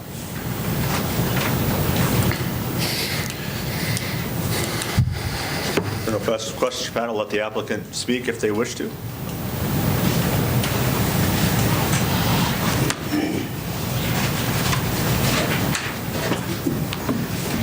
Hello, I'm Ted Waldner with Cameron Colony. I guess we'd like to propose building a 2,800 head nursery since we already own a 1,250 sow operation for the wean. So we got the opportunity to put our pigs, half of our pigs to a nursery. We do like multiplication. So we basically want to do half of those that the gills we want to run to a nursery and just sell them this way, just one step further. How far is your sow unit from this proposed location? Over a mile. Wow. And the reason we're doing it for biosecurity reasons, since we're a multiplier, we want to be very biosecure. It's going to be top vented like our existing one. The one's right next to the oil road, so it does take care of the odor a lot. I really can never smell it, so the neighbors can't smell it either. So this is an enclosed barn? Yes, vented out the fully top. enclosed, yes. Got a shower in, shower out to get in.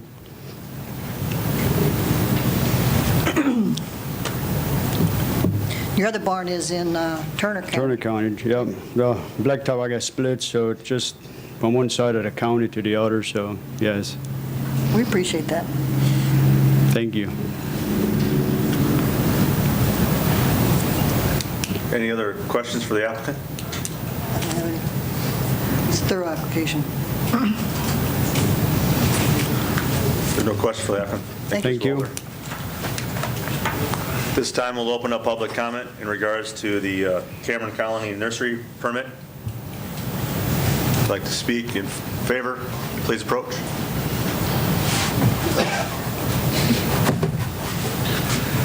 Louis Johnson, 30441 447th Avenue, Vollen. Live quite a ways from those guys.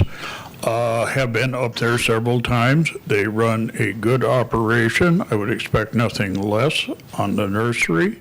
And I think it's wonderful that they're willing to move into Yankton County with taxable property instead of keeping it all in Turner County. And I think it's a great addition for the county and for farming in general and basically the whole community. Thank you. Thank you, Louis. Anyone else like to speak in favor of the Cameron Colony nursery conditional use permit, please approach.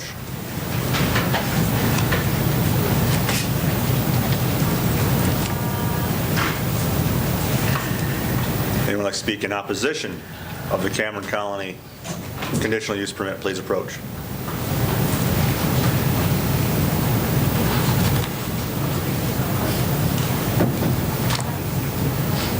Seeing none, we'll close public comment on the Cameron Colony conditional use permit.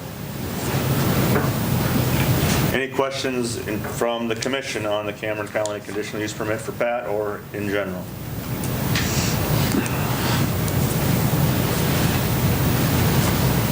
Hearing none, I'd entertain a motion on the conditional use permit for Cameron Colony. I move approval of the conditional use permit for Cameron County Based on the findings of fact. based on findings of fact. Your motion, is there a second? Second that.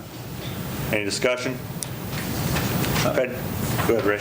I just want to thank Cameron Colony for coming forward with this. I don't know if a lot of people realize what the Colony folk do for not only our county but our state. They're agriculture minded just like the rest of us. They're going through the same hard times that the rest of us are. And they're looking for an opportunity to keep their young ones around in the colony. So I wish you guys good luck. Any other discussion on the motion at hand? Hearing none, Patty, take roll call, please. Don, Yes. Ray, Yes. Deb, Yes. Todd. Yes. Motion carries. Next on the agenda, Pat, conditional use permit, Craig Johnson. Oops.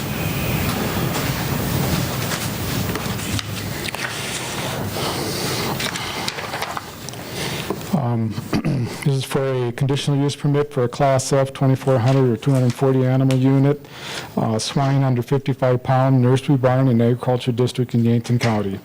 It was recommended for approval based on findings of fact of November 13th, 2018. Said property is legally described as the northeast quarter and the southwest quarter, excluding Lot H1 and excluding Lot R65. Northwest quarter, the southwest quarter, and excluding Lot R66, southwest quarter, the southwest quarter, and excluding 10 acres and excluding south 300 feet, west 330 feet, the southwest quarter, and excluding the south 300 feet, the east 200 feet, the west 530 feet of the southwest quarter of Section 7, Township 94, Range 54, hereinafter referred to as Vollen Township, County of Yankton, State of South Dakota. E911 address is 30441 447th Avenue, Vollen, South Dakota. Mr. Johnson has constructed a Class F nursery swine operation, and we have requested that he get a conditional use permit, and so we have gone through the process in which we have recommended the approval of a conditional use permit based on findings of fact. Any questions for Pat?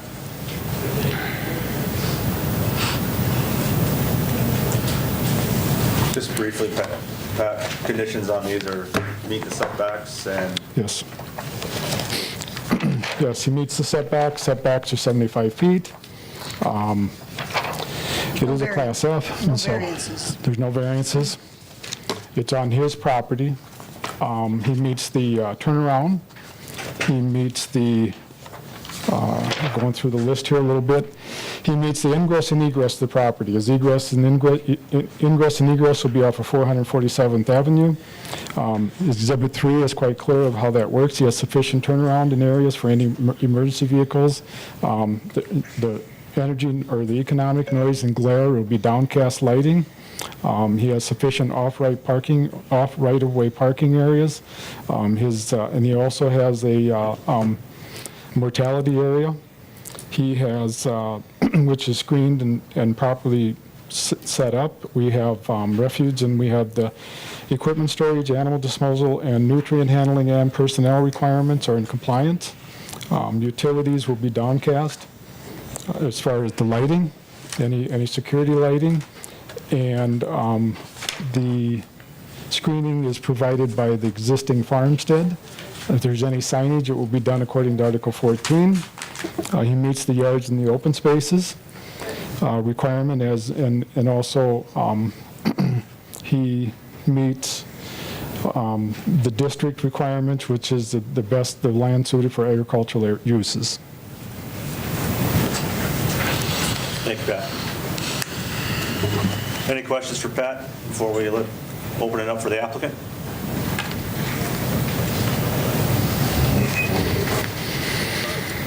All right. We'll open up for the applicant if he likes to speak at this time.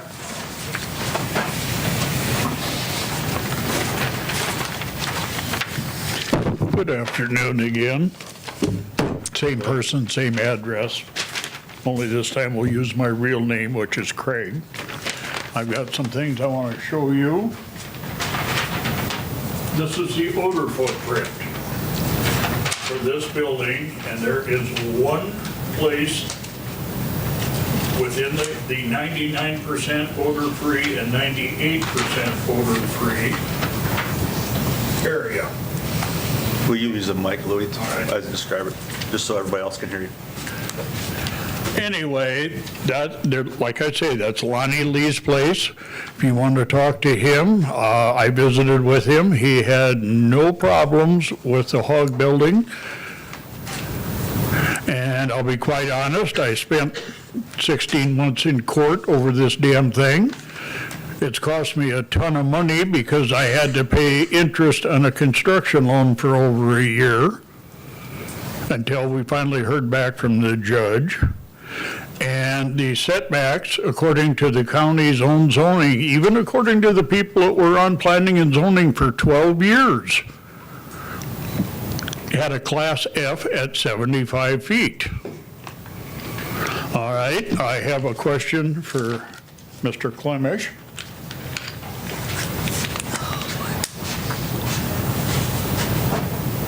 Am I being sued?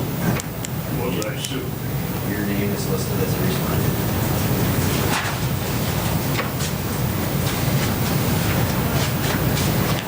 There are 33 people on this where I was named as a respondent. And I have had 3 people that signed this that have told me that I didn't get sued, and they wished I'd quit telling people that I did. Because their lawyer told one of them anyway that he did not. Well, we aren't suing any individuals, just the county. Well, somebody's lying, because I've got a lawyer bill, I've got a lot of other bills, I've got a lot of stuff, and basically what I'm doing right now is I'm knuckling under to the extortion, blackmail, whatever you want to call it, from the people on this list. Because they said, oh, you can't build that. Now, there's 10 or 11 other Class Fs that have been built, and there hasn't been any problems with them. And getting back to the setbacks, here's what I found kind of interesting. The closest person, according to Beacon, from my place was Grant's over on the Mission Hill Road, and that's 10,630 feet. I believe that exceeds the 75 feet setback. The next one was Graham Cow's. That's 12,350 feet. The next one is Bagsted's, 16,470 feet. Then we have Nancy Teachout, 31,210 feet. So does this mean if somebody builds something in Yankton and I find it offensive, I can stop that project for a year or two? Because I live within 15 miles of it? And then we get to the really good one, Phil Tao, 45,520 feet away. How much of a setback do we need, Phil? And that's giving him the benefit of the doubt that he wasn't still a resident of Sioux Falls at the time, or it'd be a lot farther. And I want to get a conditional use permit so my son, myself, my grandchildren can just raise hogs and have a future in the county. Because the people that think that grain farming is the answer, they haven't seen the farm sales coming up yet. And anybody that wants to go back to 5-acre homestead farms, more power to you. You just explained to me how you're going to spend or make enough to buy the $18,000 worth of health insurance a year you need, or the internet, or your cell phone. It doesn't work. That's why people aren't doing it. There is efficiency in numbers. And I would appreciate it if I could have my conditional use permit, and I won't bring up the fact that every other son of a bitch that's got from 1 to 299 head should have to get one too. That's the whole reason I fought this thing as long as I have, because I didn't want to drag the neighbors down for something I was doing. So apparently we can just pick and choose who we harass. I thank you for your time. Any questions for the applicant? Thank you, Louis. This time we'll open up for public comment in support of the Johnson conditional use permit for his nursery. So please approach.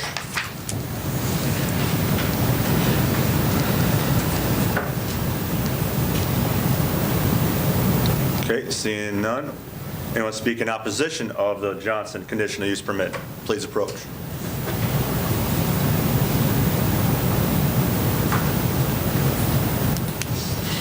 Seeing none, we'll close public comment. Any discussion amongst the commissioners in regards to this conditional use permit? If there are none, I'd entertain a motion. I move approval of the conditional use permit for Craig Johnson, based on findings and fact. We have a motion, is there a second? Second. Second. Any discussion? I'm glad to see that things have worked out over there on that Johnson homestead for over 125 years and counting. Maybe 2 more generations will follow that one. Any other discussion? Patty, take roll call, please. Don, Yes. Deb, Yes. Ray, Yes. Todd. Yes. Motion carries. All right, next item on the agenda is a variance for Jeff Koster. I guess we'll label this one variance number 1, since there's 2 of them on the agenda. Yep. Okay, let's start with the first one on the agenda would be the lot requirements.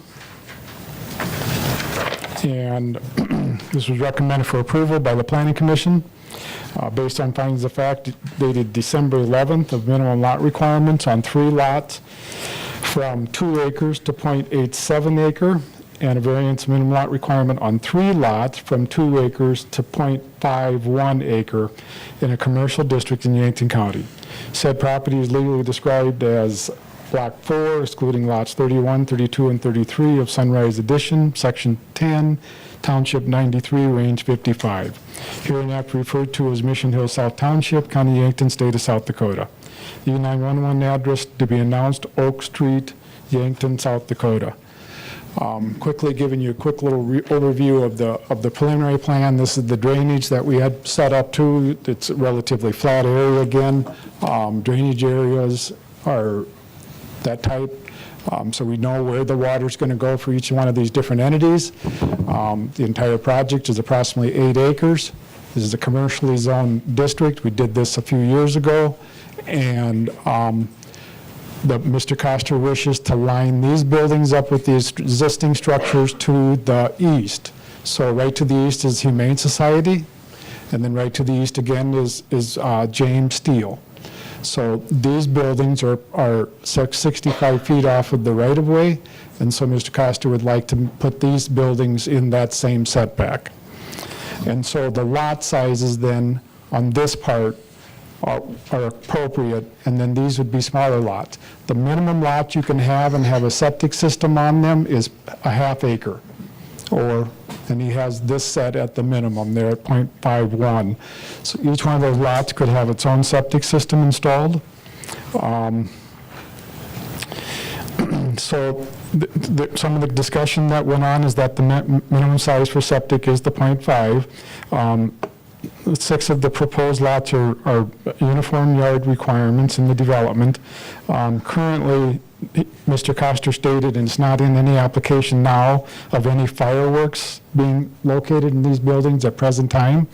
I'll make it clear that if he were to do that, he would have to apply for a conditional use permit, and it would come back in front of the board. So currently, there's no proposal at this time for that, and Mr. Coster is aware of that. And so with that, the Planning Commission recommended the minimum lot requirements be approved based on those applications. And give you an idea of what we're looking at doing is, again, I know a lot of times we wonder why we're doing, but this is another long-term project. I think I started visiting with Mr. Coster on this back in August. And we started out with the sketch on a napkin, and we ended up where we get somewhere here. And so I think there's a very good visual of what the intention is. So you can see we have ingress, egress. It will all be off of either East Side Drive, which is off to the left, or Oak Street is the one to the right. It'll be an internal, and then we have a green area in the middle, and he's still debating what would be done there. It is a commercial property, and so as that is developed, we will come forth with any proposals on that. In the meantime, this is the proposals and the lot requirements. So that middle lot ends up being, as you can see on the preliminary plat, that'd be lot 40, and that's 3.89 acres. Again, the preliminary plat will dictate how we subdivide this. If Mr. Coster changes how we subdivide it, then that would have to be brought in front of the Planning Commission again. And so currently with the preliminary plat, we'd be able to, if everything's approved, we'd be able to recommend approval and bring them straight to the County Commission. And then, of course, building permits and other requirements are still in place. Currently, this lot here, right here with the blue structure, is the one that would be the first one to be built. And there's been some dirt pushed around and some of that type of thing, and so there's been some movement on that. But again, he's meeting the requirements, and we're getting the permitting process before we go vertical. So no approach from Highway 50. We'll have the signage out there, and the signage will have to go through Article 14. That'll be appropriate for the area. And with that, I got any questions for me? So Pat, this looks like a great design, development. It's on a main state highway, commercially zoned. Yep. What's the purpose of the variance? I mean, just because of the lot size? Yep. Our zoning ordinance has all commercial districts be 2 acres. And that's ideal for industrial, but we don't have an industrial district, and so we made it be commercial. And again, it's another place where we have to sit down with the comprehensive plan and discuss this, because it's not practical to do 2-acre lots. It has been somewhat of a hindrance on the east side especially. Some people would like to expand, and 2-acre lots are awful large lots for commercial endeavors. And in fact, when you come into the city limits and even into the ETJ, the setbacks are 5 feet. And so we have a drastic change. Only a half mile to the west of this proposal site, the setbacks are 5 feet on a commercial district. And so, and the lot sizes are much smaller too. So we do have to work our way through this. But currently, this is the setup. This is the commercial district. And so working through this, I think that Mr. Coster has showed good evidence of his plan and why the variance would be a very good, will not be a detriment to the neighborhood and will actually be an enhancement for the area. Any questions for Pat on variance number 1 from Mr. Coster? And so again, briefly overviewing it, with the 3 front lots would go to .87 and the 3 side lots would go to .51.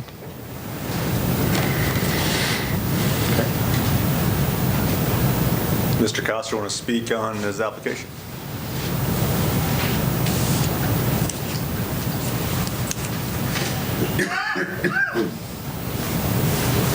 Good afternoon, Jeff Coster, 102 Crestview Drive. Pat did a really good job, made my job easy, I guess. I'm just basically here to answer any of your questions. I think the explanation was sufficient. But The larger buildings will have access to the rear as well? yes, ma'am. And one of the things we were concerned with in the planning and zoning was the size of the lots for the smaller buildings. What are your intentions for the smaller buildings?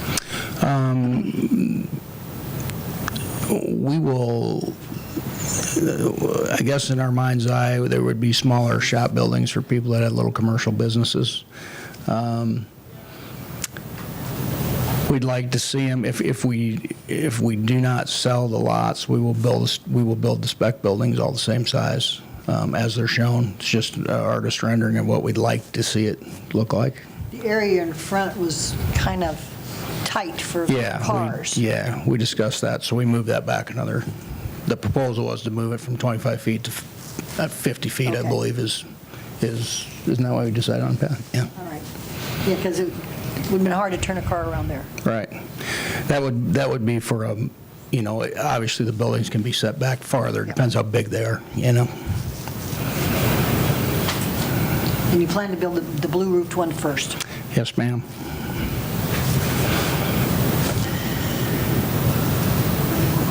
This is the old Yankton Motor lot where they had their cars Correct. parked across. Correct. Yep. I think it looks really nice. I like the rendition. No, thank you.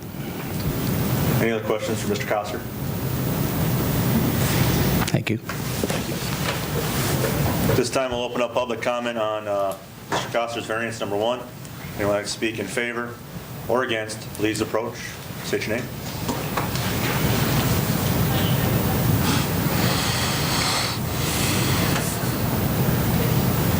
Seeing none, we'll close public comment on variance number 1. Any other discussion or comments amongst the commission?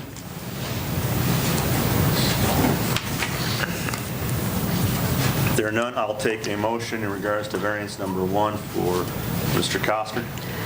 Make a motion that we approve the variance of minimum lot requirement for, need to specify the size? We got .87 and a variance of minimum lot requirements from 3 lots to .51, Based on, based on the finding of facts. We have a motion, is there a second? Second that. A second by Ray. Any discussion? I guess the biggest thing I'd say, it's nice to see that part of the county continue to develop out that direction as well. I think this looks like a natural flow out there.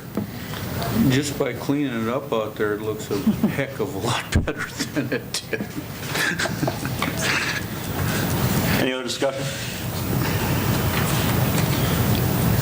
Hearing none, all those in favor say aye. Aye. Aye. Opposed? Motion carries. Pat, Mr. Coster's variance number 2. okay, so this is the second piece of the Coster application in which the Planning Commission recommended approval of minimum yard requirement based on findings of fact dated December 11th, 2018, on 3 lots, these three front ones along Highway 50, would go from 100 feet of the requirement to 65 feet. And a variance of minimum yard requirement on 5 lots, or excuse me, there's supposed to be 3 lots of these 3, will be from 100 feet to 50 feet. We originally had a proposal at 25 feet, but looking at the process and at the property and at the lots, and as the discussion went, it will be, those 3 lots will go to 50 feet for the setback, for the yard setback. This is in a commercial district in Yankton County. Said property is legally described as Block 4, excluding lots 31, 32, and 33 of Sunrise Edition, Section 10, Township 93, Range 55. Hereinafter referred to as Mission Hill South Township, County of Yankton, State of South Dakota. E911 address to be announced, Oak Street, Yankton, South Dakota. And again, some other discussion in the findings too is about lighting and how and traffic. And it is going to be a commercial type endeavor, so it's not industrial. And the lighting will be the appropriate downcast lighting. And as you can see, we'll also have proposals for various landscaping input there too. So we'll have some green space there along with the hard surface. And the buildings as they're sited on those 3 lots there off to the north and along Oak Street more represent the 50-foot setback than the 25. And so there was really no, Mr. Coster recognized that and felt that that would not be a hardship to meet the 50-foot setback. Any questions for me? If there's no questions for Pat, I don't know, Mr. Costa, did you want to speak at all on this variance? Are you comfortable with Pat stated? No. Thank you. Is there any public comment for or against the variance for Mr. Costa? Please approach. Seeing none, we'll close public comment. If there's no questions or comments, I'd entertain a motion on the variance. Make a motion that we approve the variance of minimum yard requirement for the 3 front yard lots from 100 feet to 65 feet and a variance of minimum yard requirements on the 3 lots front yard from 100 feet to 50 feet in a commercial district based on the findings of fact. We have a motion. Is there a second? Second. Second by Don. Any discussion? Hearing none, all those in favor say aye. Aye. Aye. Opposed? Motion carries. Next, conditional use permit for Yankton Energy.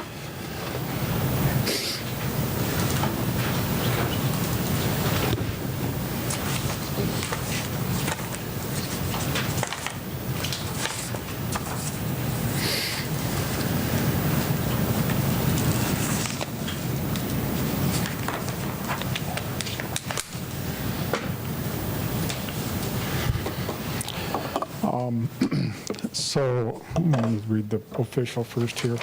So recommended, this application for Yankton Energy recommended for approval of a conditional use permit based on findings of fact dated December 11, 2018 for manufacturing to build an ethanol plant in a commercial district in Yankton County.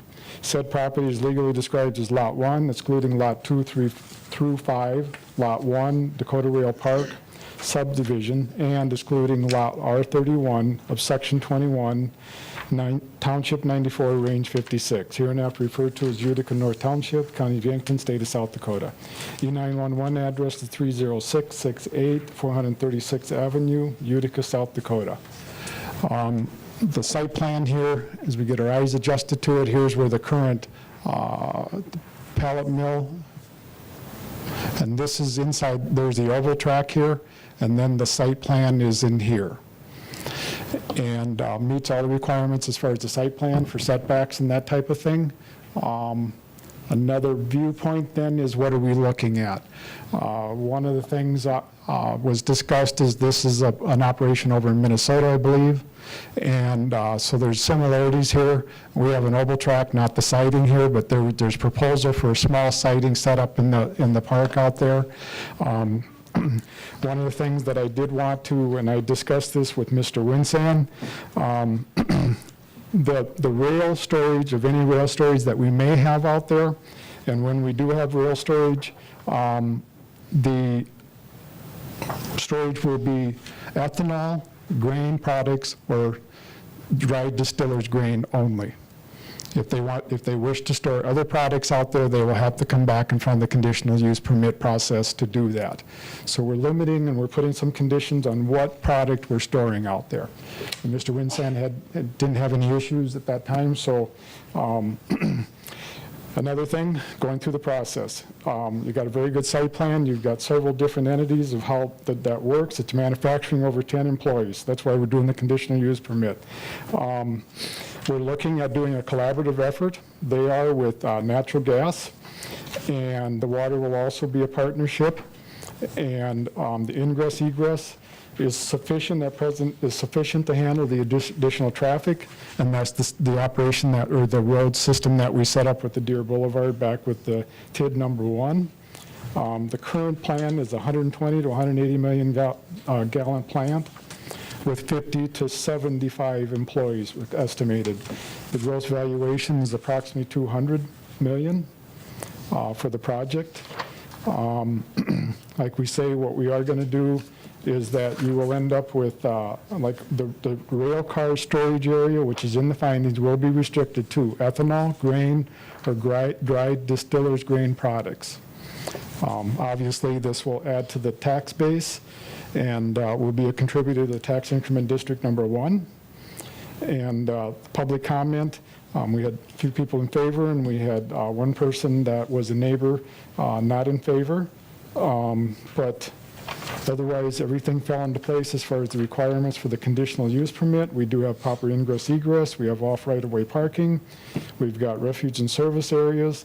The utilities are being addressed. Screening and buffering currently exist. The signs would have to go through Article 14 if there's any additional ones. We have the required yards and open spaces. And the general compatibility, it is a commercial district, which are generally set up for commercial activity. And this has been zoned commercial when the project first started back in about 2014, 2015. Any questions for me?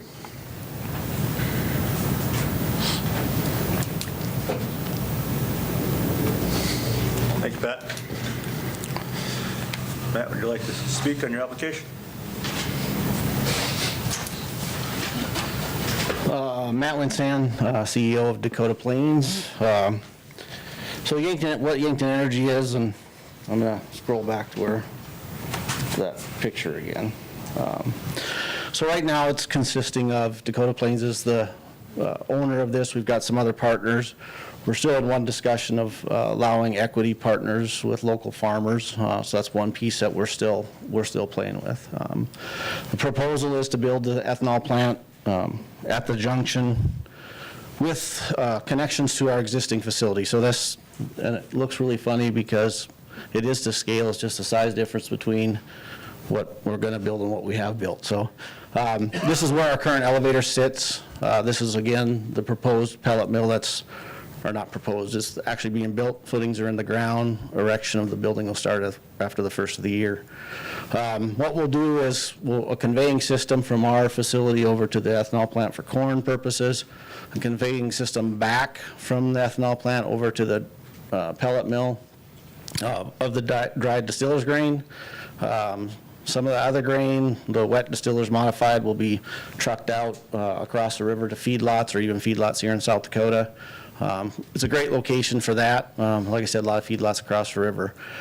The little different turn on this ethanol plant than some of the ones that are either currently being built or the ones that exist today. And this one, we're actually doing a combination fuel ethanol. About 70% of that production will be fuel ethanol, which is what most of them are doing today. The other 30% of that production will be a grade B ethanol, which that's used in your industrial uses, your pharmaceutical uses, and stuff like that. And that 30% will actually be exported to either Korea or Japan. So that offtake agreement is already in. One attorney into the other, kind of flopping it back and forth. But so that export market is a new thing for this plant versus other plants. So yeah, the conditional use permit, like I said, is for the employee size of what we're going to build out there. Again, it's in design stage. Fagan Engineering is our design engineer, who's, I would say, the best in the industry. They've built some really nice plants, very efficient plants. This plant will be efficient enough to hit the California market and the Canadian market, which is a big deal with our carbon index score. So that's one more benefit that we have. But the biggest thing for this is, I wanted to kind of tell a story about, December 2012, I stood in the same room. From 2012 till about 2014, I got yelled at a lot, told no a lot, told, Dakota Plains will never come, Dakota Plains will never get built. If it does get built, it'll get closed. Somebody will buy it, it'll never get used. Well, I'm here today to tell you that, we've not only built our place out there, we sold 12 acres to build, to a company to build a pellet mill. This ethanol plant's another phase of that. There's still more ground up to sell. We'd like to see more businesses. So I brought just some facts because, as Dakota Plains is being a part of this, I feel we've been a pretty good group to add to your community here in Yankton. Since we have come to Yankton, we've donated $150,000 to different charities in Yankton. We bought a school bus for the Boys and Girls Club so that they could extend their reach into other communities. We spent a day and have given over $10,000 to Habitat for Humanity. Deb was a part of that day. I brought my crew, all 30 people, hard hats, high vis. All my guys have their own tool belts. We sheet rocked a whole house in a day. We sided a garage, we shingled a garage. We did more in a one-day period than they ever expected would be done.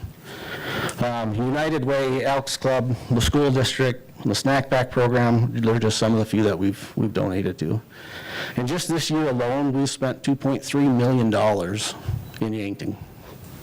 That's from buying propane from Long's Propane, using contractors to do work at the Napa Junction, our suppliers, the county. One of our big expenditures that's not even included in that 2.3 is that road.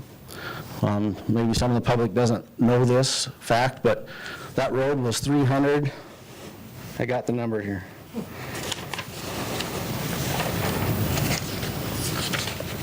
It was $388,000 over budget. We wrote the check for that $388,000. We didn't ask for any extras. We wrote the check for that. Our evaluation in 2017, that came to $125,000 for our evaluation in 2017. If you guys remember, in our agreement, we said we'd pay for that road. We just needed to use a conduit to make it happen. Well, the loan payment was $334,000. Again, we stood up and wrote a check for $208,000 to cover the rest. Our evaluation in 2018 will cover that payment with additional funds going towards principal payment. So I guess I'm just here today to state, I think this is a great addition to our park, a great addition to the community, and I look for the support for the permit. Questions for Matt? Matt, just a couple of things that we talked about. I think Pat touched a little bit on natural gas. You want to touch on that a little bit? Yeah. Yep. So right now, we're in talks. I think at the zoning meeting, that the word pipeline and private and a few things got out farther than just Yankton County. So I've actually had a great conversation. I know the Northern Natural group was going to be here today. They got on the road and turned around from Omaha. I don't know if Sam is in the room. Sam was going to make it from Mid-America. We've had discussion with them. The cool thing about what this has done is the pipeline that we first looked at was going to cost a lot of money. Things have been done and upgraded on that system since we started this conversation over a year ago. We just said, well, we'll build our own pipeline. I mean, in South Dakota, there's rules that say you can do that. Since that conversation, even in December here, even the public utilities now have come and said, hey, we want to sit down again and talk to you about some other options. But, so our goal was, we'll just build the pipeline, which we can in South Dakota. But again, that pipeline, in my eyes, wasn't just to feed this park. There was a bigger need. The smaller communities along the way, the proposed route of the pipeline is basically down 306th Street all the way to the interstate. That was kind of what the proposed route is today. But it's to feed, it could, somebody could put a tap on that line and feed Irene, feed Walden, feed the 5,000 businesses and homes in the lake area with it. So it's not just a natural gas thing for Dakota Plains. It's a bigger picture than that. And what was the proposed number of taps you could have on that line? You can have, if it's private, you can have up to 50. So us being the first one, you could sell 48 more and still stay under public utility laws. And that's like a tap for Yankton, and then they could spread it. Right, so if, just for instance, if Mid-America wanted to come, or Northwestern Energy wanted to come and tap on that line somewhere and feed all of Yankton or back into Yankton, that's considered one tap. Yeah, what they do with it after the tap, that's their decision. Has there been a size on that pipe from Smink over? We've looked at a 12-inch pipe. That's still kind of in discussion. The neat thing, or the one thing about a pipeline, 80% of your cost is the pipe. So it just depends on what we feel above and beyond the ethanol plant that could be built out there. So right now it's proposed as a 12-inch pipe, which would hold about capacity through its 64,000 decatherm use a day, which the ethanol plant's, right around 12,000 to 15,000 decatherms. For example, all of Yankton County currently uses 7,000 decatherms, so it's a big project. Matt, you've been in the green business for a long time. Talk to us just a little bit about the basis issue and what basis can do to the price of corn. Yeah, so that was our push when we were coming here as Dakota Plains, is, well, why would we allow a grain elevator of yours to come in to compete with the existing elevators? And the word is basis. We improve the basis of corn and soybeans in Yankton County. And the reason for that is because we opened up a new destination. We actually opened up an export destination for the commodities within this region. So I like to tell everybody, we didn't buy every kernel of grain in Yankton County. We weren't the best bid in Yankton County. But one thing we did do is we raised the price, whether we paid for it or the competition paid for it. So as a basis number with an ethanol plant, you have a better basis bid because we're not using that corn to put in a rail car and ship to Japan or China. We're using that, processing it, so you'll have a better basis number in. And an important thing to emphasize too, I think, is that the basis doesn't affect just the seller of the grain to you. It affects every producer in the county. Right. Yep. Yeah, and the big thing too is, like, for us, everybody says, well, I'll just give you an average day conversation I have with farmers is, well, the market was up 15 cents today, and my first comment out of my mouth is, I don't care. Because the futures price to me doesn't mean anything.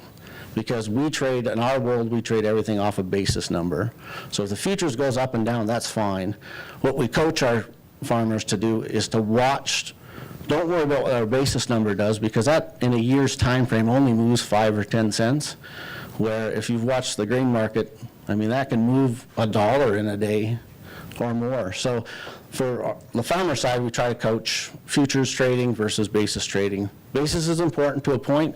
We always said that's the penny versus the dollar. So The question I was going to ask you, Matt, is have you determined a radius in miles of grain to feed your Frankenstein? Yeah, we actually did that on ours for our study when we built Dakota Plains. So we did a 30-mile radius. The 30-mile radius is kind of it's a true circle, but you got to cut off the river south. Not a lot of that comes across the river. Some of it might now. The reason some of that will come across the river now is some of those guys will haul grain up and take dry or wet distillers back south. So we'll actually see some of that grain come. But in that radius, there's 60 million bushels of corn. So today, and it'll be more next year, and it'll be more next year just because of the genetics. And that feeds right into Don's aspect there, that if they're bringing in from 30 miles, the price is going to change in a surrounding radius because of that. Yeah, like I said, I know for a fact it did change when we came as Dakota Plains. It'll change again now that the ethanol plant comes. Yes. And that's positive. Very positive, yep. Means more tractors, more shops. I always say that, and I can say it because I farm 2,500 acres, is, you give the farmer $1, we'll spend $2. So. If you got a good banker, you'll spend $5. Yeah. So Matt, on the, with this process, right now we're talking about the conditional use in front of us today. If successful, how many other steps or permitting processes do you need outside of the? That's a good question. So this is just, when I talk to my partners and say we have to go in front of the commission to get a conditional use permit for 10 or more employees for a $200 million project, they all ask why. I'm like, well, that's just how the county works. That's what we got to do. But then after that step is done, then we have all the states permitting to do. So there's still a lot of steps to get done. There's still all the design work to do. So there's still a lot of steps to get this to the. And eventually a building permit. Yeah, I mean, that's the ultimate one. Hopefully we'll see that here sometime this summer, if all the other permitting goes through. The biggest thing is we all have heard the Keystone Pipeline, this, that, and pipelines can be sometimes an F word, so to speak, in the industry. But if we really looked at a Google Earth map of the pipes that are in the ground today, I think everybody would be quite surprised how many pipelines there is. So, but yes, a lot of permitting to do, a lot of steps, but we'll get there. Just no different than the steps it took to get Dakota Plains where it is today. So. Thank you, Matt. So short of the building permit, these other permits you're talking about aren't related to the county, they're all state or federal? They're all state and federal permits, yes. Yeah, because remember when we first came as Dakota Plains, that whole 192 acres we designated as a commercial industrial park. So environmentally, what do you see environmentally as potential things that one needs to guard against with an ethanol plant? Well, and Sherry's in the room, so I'm going to point at her. An ethanol plant, that whole piece is self-contained. So if something does happen, it's all self-contained. So, environmentally, it's water's checked before released. I don't really see any issues of environmentally. Can there be? I suppose if one of those tanks leaks and the membrane underneath it leaks, yes, there can be stuff like that. But there's hundreds of these across the U.S., and most of them, the town is located on most ethanol plants is like right around here. So, you look at the one in Watertown, it's built right, there's a trailer park and housing right next to it. Marion's a little bit out of town. You just think of the ones you drive by, you usually are driving through or right next to a town. With that being said, environmentally wise, they're fairly safe, good. They wouldn't be built where they're built if they weren't friendly. So have you visited some of these plants? I've been to a lot of them, yeah. So are they noisy? They are busy, yes. No. Noisy, yes. Yeah, I call it busy, because if it's not busy, it's quiet. So you can call it noisy, I can call it busy. I think it's the same word. It does run 24 hours a day, 7 days a week. Those of you that weren't here on the last zoning meeting, it was an interesting one. Me and Mr. Leonard Chop, we've had a lot of discussions. I understand everything that he's saying. But he also understands that it was designed to do what we're doing today. So I think he'll understand at some point. And like I said, would I live next to one? If I would live next to one, I'd live next to one if one was built there. They talked about odor. I don't know. I think corn smells good when it's cooked. I don't know, so it's all preference, I guess, but so yes, there's some noise factors, there's probably to some people, a smell factor, but again, this is out in the middle of the country versus most of them are built in town. Any other questions for Matt? Thank you for your support of the community. Thank you for coming to Yankton County. It's been a pleasure watching you grow. Thank you. Thank you, Matt. At this time, we'll open up public comment in regards to the conditional use permit for Yankton Energy. If anyone would like to speak in favor, please approach.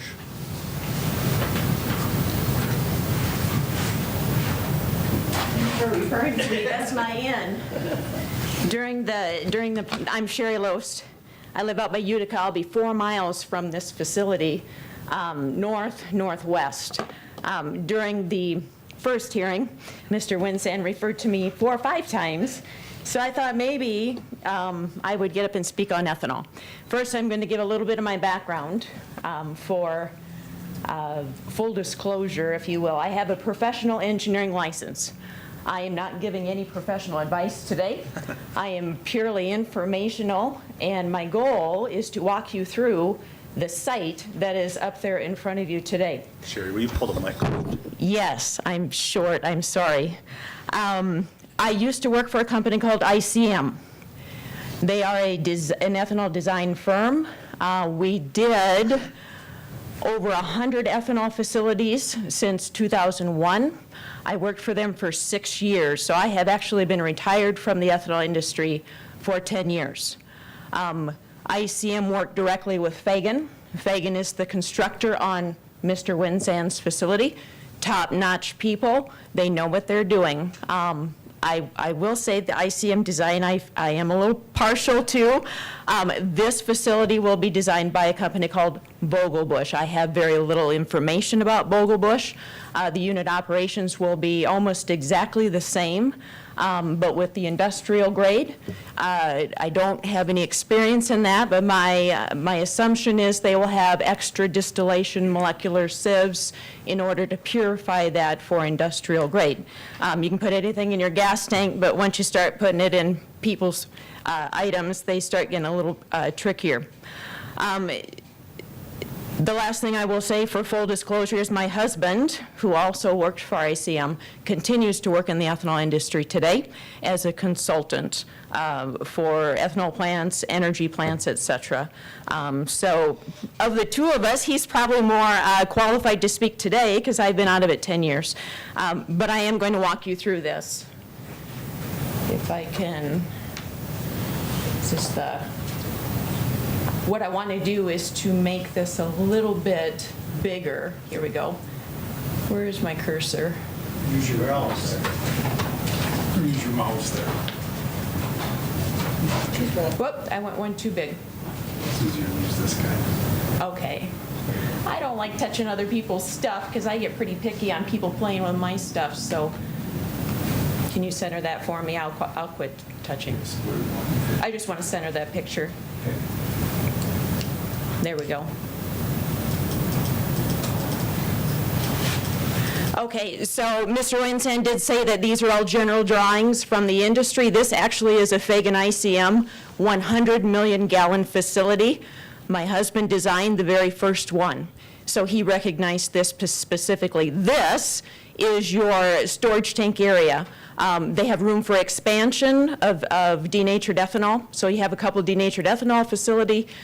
Storage, it'll be 10 days storage. You have that in case the railroad is not nice to you in the winter and such like that, so you can run for 10 days without shutting down. And Mr. Winsand, correct me anytime I misspeak. I'm assuming this is our cooling tower here. Most of the water that comes into the facility is mainly used for a cooling tower. Because you have to discharge heat off of the fermentation system and distillation system, so that you'll have water treatment facility. I'm assuming most of your water will come from well water, unless you get better rates from BY than the rest of us, because it will be pricey to buy it. In this area, you have grain dryers. It looks like they have 4 of them listed here. You have centrifuges in this building. This is all enclosed. It looks like a couple packaged boilers. This would probably be a cooling drum for the dried distillers. And I'm assuming this is our stack over here. You'll have a very large discharge stack where the natural gas that's combusted has to go up. You need to get rid of all of the particulate off of the distiller's dry grains as it drops out of the dryer. That's part of your air permit. I also did air permitting while I worked at ICM. When you move over here, this will be your processing area. Here, I'm assuming this is our hammer mills. When that corn comes in, it's going to pulverize the crap out of it into essentially a corn flour. And it enters the building, and then it gets mixed with the water and such. This will be your distillation area. It will all be outside. You never would put a distillation inside the building because anything over 50 gallons of stored ethanol requires Class 1 Div 1, and you get into sprinkler systems and things in the building. So I'm assuming they will wisely put them outside. Evaporation is also in here. You have a maintenance bay because you will have maintenance guys there all the time because stuff breaks because there's a lot of moving parts. These are the fermentation tanks. Very large. This size would be 50 foot in diameter by about 50 feet high. If I'm remembering correctly, please don't hold me to that. About 900,000 gallons of fermentation in each one of those. Up here, you're going to have ethanol loadout. And when I zoomed into this at home, I think it even did say ethanol loadout for rail. And I don't know if you'll be loading out any DDG by rail or not. No, most of all dry distillers beer will go to the pellet mill. The wet stuff will go by truck. Okay.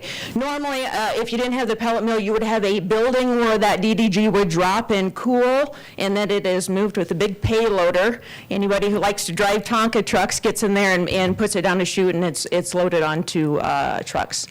One thing over here, there will be a flare. When you load ethanol onto a tanker car, all of the vapors inside are captured as that liquid level rises, and you can't just emit those like you do when you fill your gas tank at the gas station. It's captured and flared, and that is part of your air permit. So I'm going to go through my list here. I think I covered all the unit operations I wanted to. Just a rule of thumb for folks. Every bushel of corn that comes into this facility, a third leaves as ethanol, a third leaves as dried distillers grains, and a third goes out the stack as carbon dioxide. And that stack is right there, if I can hold my pointer. So you do have a stack there. It is cleaned with water. It's a scrubber system. And again, so you had asked about permits. And I'm going to list the ones that off the top of my head that this facility will have to do. And my point is to show you these are very safe facilities. And they're not new. There's over 200 of them running in the United States today. You will need an air permit. I'm assuming you will try to say minor source versus major source. But as you add stuff to this construction site, you may be tipping the major source air emitter. In that, you have hazardous air pollutants, particulate matter, SOx, NOx, and things like that. You'll have a water permit. If you drill a well, you have to appropriate water. You have a water discharge permit, and Mr. Winsand had said it is monitored. The discharge from this facility is considered non-contact water, which means if it touches the corn at all, it stays in the process, and that water goes out the dryer stack, or it goes out as wet feed. It does not go into the stream. The water going to the stream is a discharge off the cooling tower water, which is non-contact water. Again, monitored. You have stormwater prevention. You'll have an above-ground storage tank permit. These large tanks have floating roofs to keep all of the vapors in liquid form. If you didn't, you would certainly be a major source air emitter. Just because especially the denaturant is highly volatile if you've ever tried to light gasoline on fire for some stupid reason. PSM, which is process safety management for the ethanol, and spill prevention plan. So those are some of the permits that are required to keep this facility operating safely, and they work very well.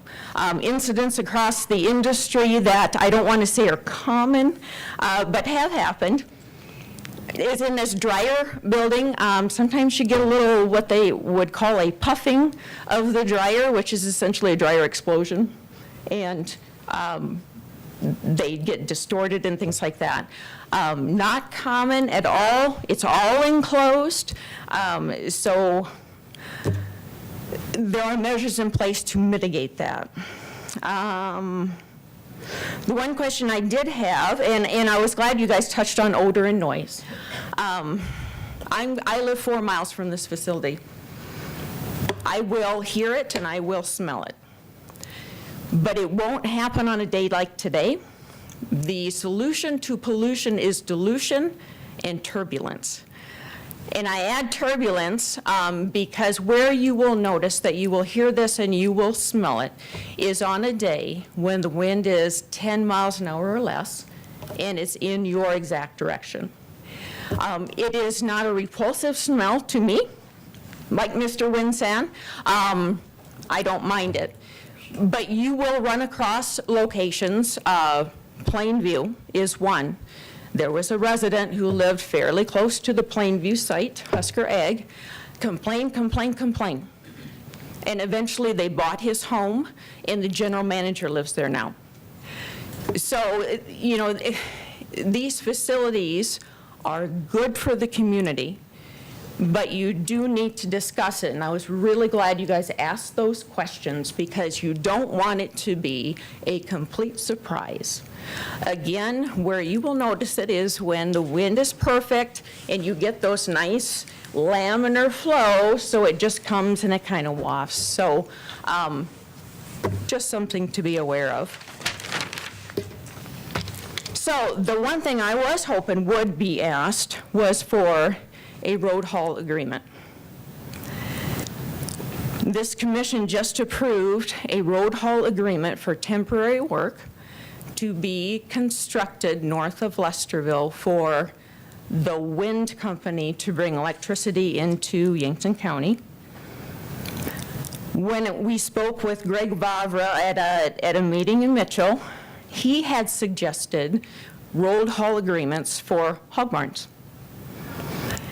And I did the calculation on a hog barn, and they say they use about 40,000 bushels of corn a year. And if you do the math, and you have 50-pound pigs coming in and 300 pigs going out, over the year it averages 2 trucks a week. And Mr. Vavra felt it would be wise to have a road haul agreement for that. So I did some calculations for this ethanol plant, and I'm going to assume, engineer always makes assumptions very clear, 140 million gallons per year of ethanol will be produced at this site. To do that, it is 50 million bushels of corn a year. To give you an idea, I was curious on that whole radius of where you're getting your corn. I went out to the 2012 USDA survey of ag, and at that time we had just over 100,000 acres of in corn. And if you assume our average yield is 200, I don't know if that's being generous or not, that's 20 million bushels of corn. So this plant's going to pull 50 million, and Yankton County, from my guess, if you will, guesstimate, is 20 million. So another 30 million. Sure, you want the exact number? Yeah. 2017, we produced 16.5 million bushels of corn. Okay. Up the USDA. 16.5, thank you. When you have a daughter that works at the USDA up at STSU. I know who to call next time. So I was close. So that gives you an idea of how far you are pulling corn into this facility. Now, with Mitsubishi and Cargill's invested, I'm sure you'll bring some in by rail. It's cheaper probably to buy it by rail, but I know you want to get it locally as much as you can, so you can have people. Can I add to that? So our trade territory is west currently. We do have another shuttle loader that we handle 14 million bushels just of corn there annually. that would be a supplement to that. So that, again, it wouldn't be just a Yankton County corn, it's definitely a western. Yep, so you can see, and I forgot, I apologize, I have this big map with all the ethanol facilities on it. When you look at someone like ethanol, or at Iowa, #1 producer of corn, #1 producer of ethanol. They have a lot of overlapping of their circles, which certainly drives up the price of corn in that area, and that's another reason why you ship it in via rail car. So when you look at that, that's 140,000 bushels of corn a day. You'll probably dump trucks 5 days a week. So I did the estimates on how many trucks, if you trucked it all in, was about 215 trucks of corn a day to come into this facility. You also have denaturant coming in at about 3 trucks. If you're not shipping ethanol by rail, if it all had to go out on trucks, those are 70 trucks. And if you weren't shipping any DDGS via rail, that would be 63. So if everything absolutely had to be on a truck, that's over 350 trucks a day. So it gives you some perspective of the size and the impact this facility will have on our community. And so I think we, as commissioners and community members, need to really make sure we are planning to make this successful. And we really need to look at our roads. We already struggle with roads.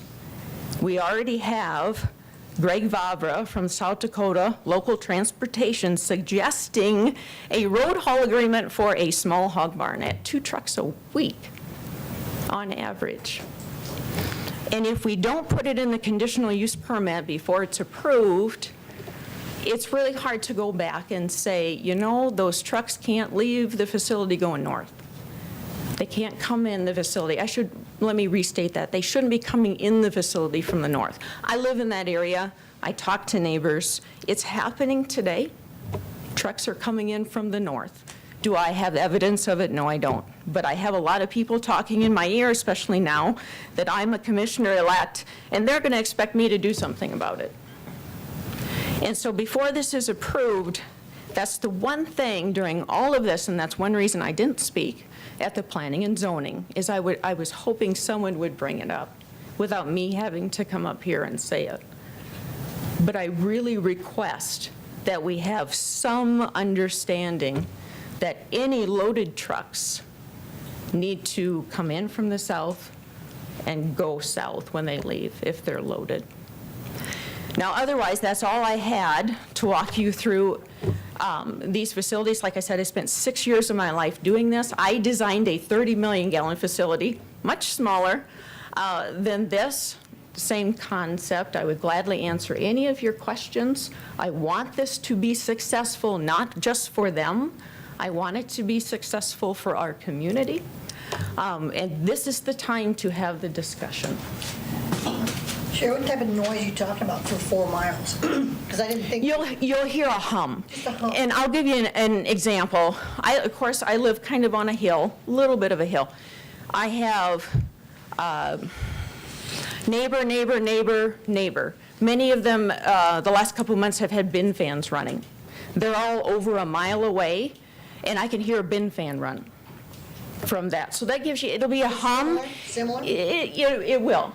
It won't be, a bunch of explosions or anything like Not that. high pitch, more just of a... No, it'll be more of a hum It's a of the pretty motors. common noise for a farm area. Yes, exactly. But if you don't get on record as saying there's going to be a hum, Well, there's it's going to be a still complaint. It's an ag zone area. The other thing about Vogelbush, I have been told, is their molecular sieves, which is the unit that takes the water out of the ethanol, so you don't harm your gas tank.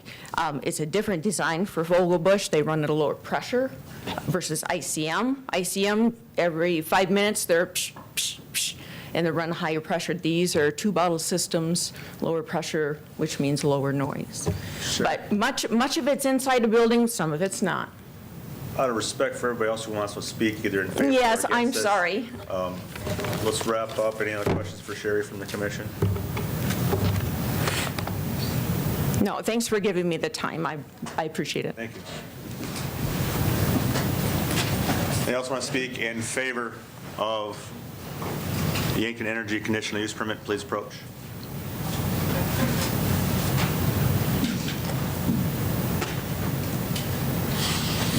All right. We'll close in favor. Is anyone want to speak in opposition of the Yankton Energy conditional use permit? Please approach.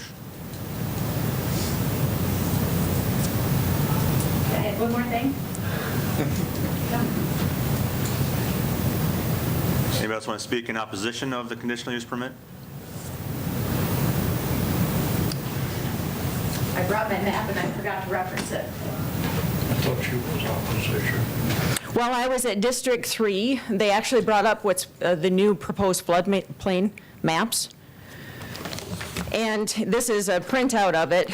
And I just want, I'm sure you're aware of it, but some of these are in the newly proposed floodplain that has not officially been adopted, but as long as you're aware of it, okay. I got that too, same.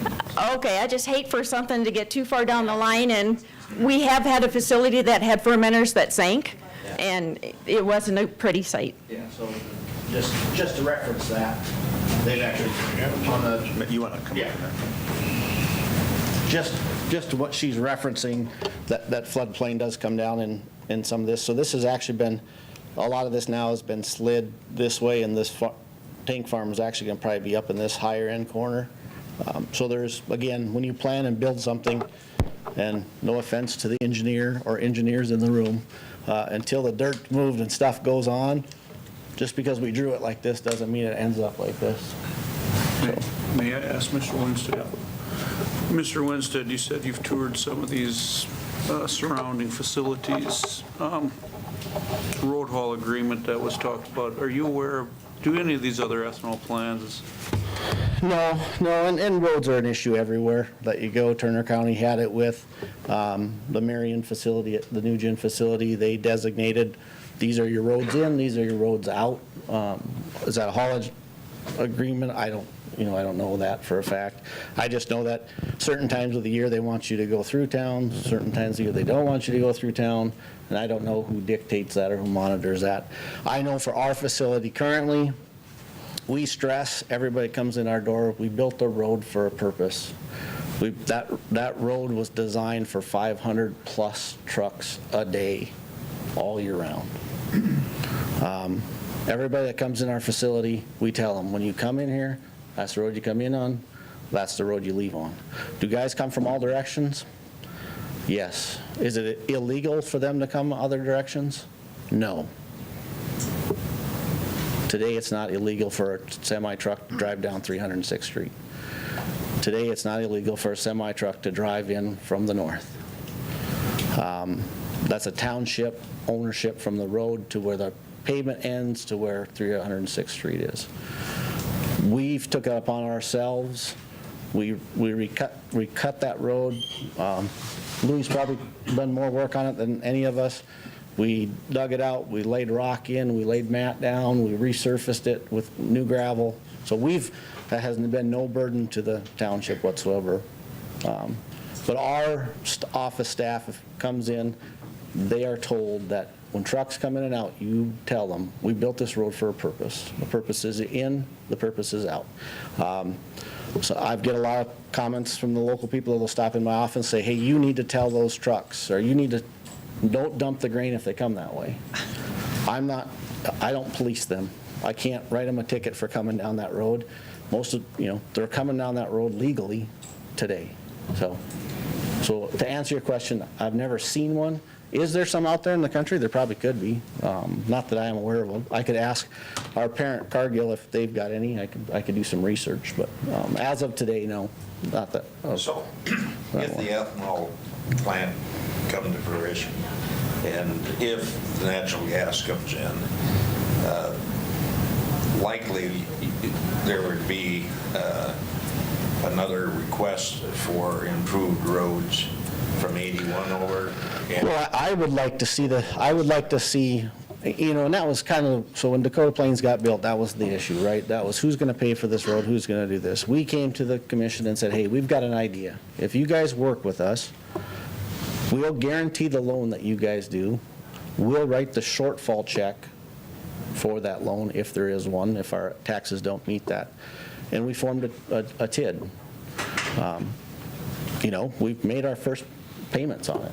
We've done everything we've said we're going to do with it. So if a request comes back to say, hey, let's do, I call it and I've done a lot of TIFs across the U.S.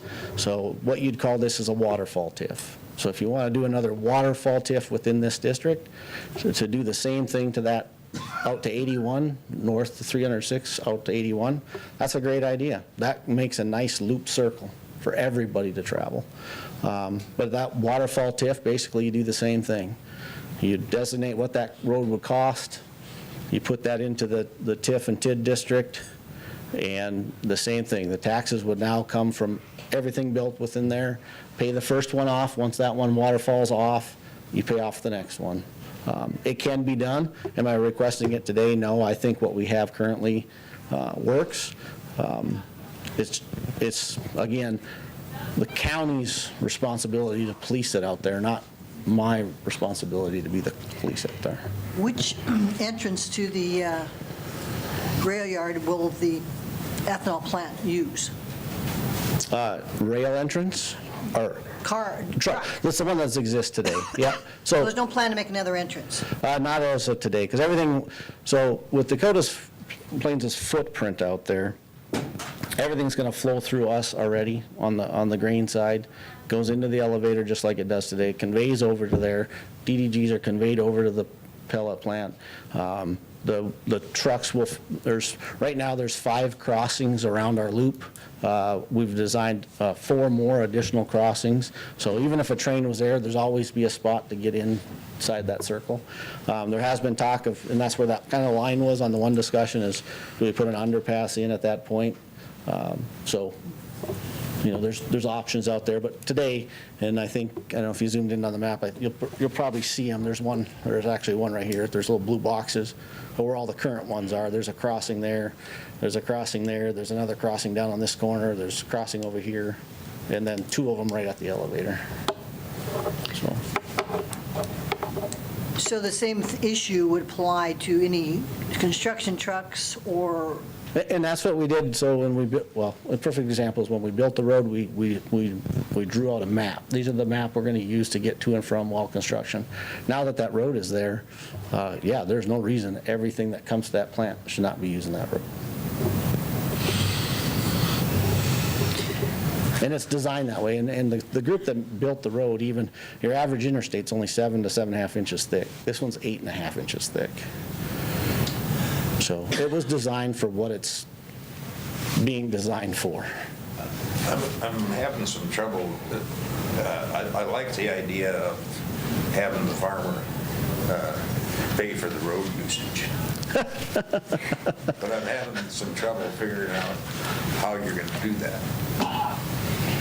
Because if they don't like, if you're collecting it, they won't bring it to your facility. Or if Yeagee's is collecting it, they won't bring it to Yeagee's, they'll go some other way. How would you collect it? Yeah, good question. I don't know. At the end of their check, take it out of their check. You know, yeah, it's, again, there's ways to fix that. I think there's ways. I think waterfall TIF would be a great idea. Is it something that the county can do? Yeah, I know they can do it because we've already done it. Would that help the traffic? Would that help the road conditions? Absolutely it would.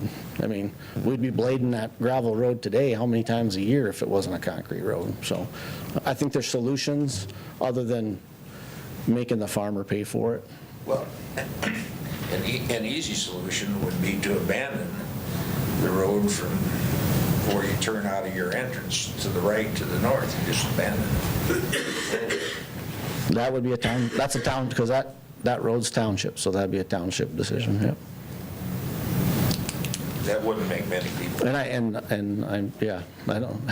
know there's quite a few people that use that road on a daily basis that would probably not like a big dead end sign there, but again, as Dakota Plains, our goal is to get everybody to use the road. It's the reason we did it, it's the reason we wanted it there, it's the reason we designed it that way. Because we knew that it wasn't just gonna be us one day. We overbuilt it for the purpose of growing. Any other questions of Matt? Thank you, Matt. All right. We close public comment, back to Pat. I think Mr. McGinnis would like to make a comment.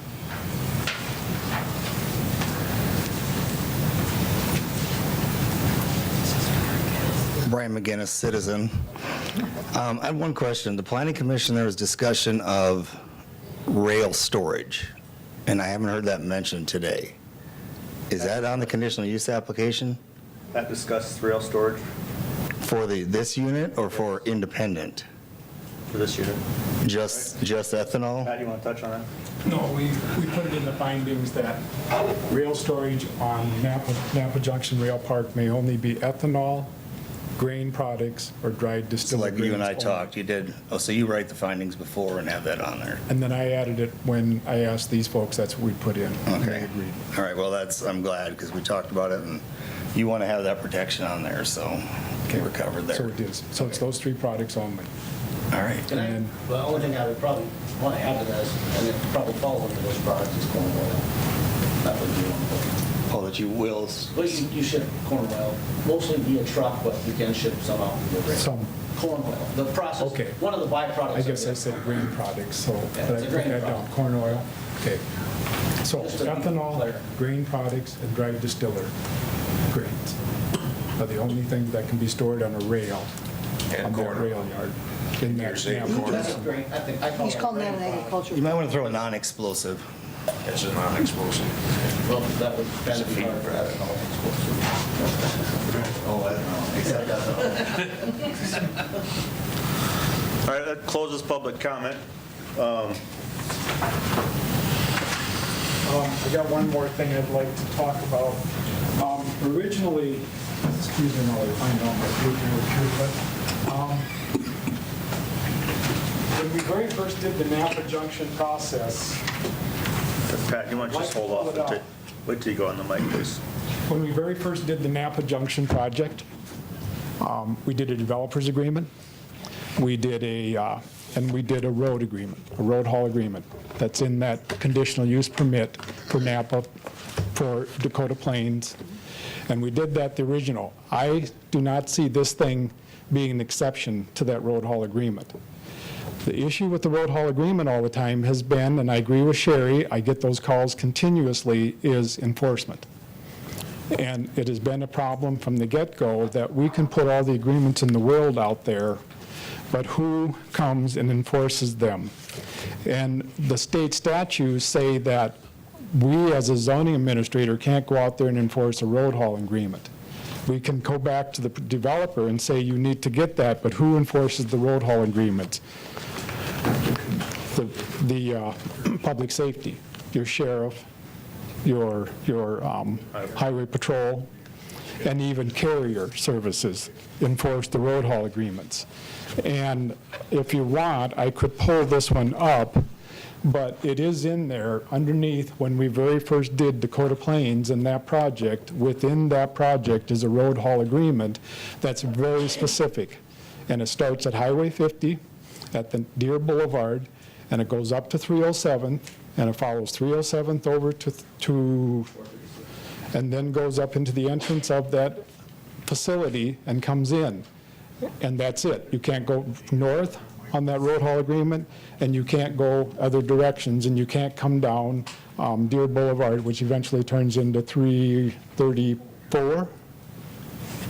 What's that? Which road is on the west side or east side of you? 436. 436. To the west. To the west. So 436 and 435. You cannot go up 435 either. Now, that's in place. And as Matt says, he can do as much as he can in telling his employees and telling his customers, here's your road haul agreement, here's what we're doing. But the enforcement must come through our carrier services or state highway patrol or sheriff. The other piece of the puzzle is that many times when I have gone and dug into this a little bit deeper, I find that it's local farmers, many times, that are doing this haul off the road haul agreement situation. I'm not finding the ones that are coming out of other counties on those, for instance, Tabor Road is a great example. Almost 80 to 85% of the complaints that I have followed up on have been county residents going up that road. And so I agree, there's a dilemma there that we're going to have to find out, but whether we're going to apply it for pig barns, or we're going to apply it for the ethanol, or we're going to apply it elsewhere out there, what's our enforcement? How do we enforce it? And we do currently have a very good road haul agreement for this facility in which this ethanol plant would have to operate under it, and we still will have difficulty enforcing it. It will not be an easy solution.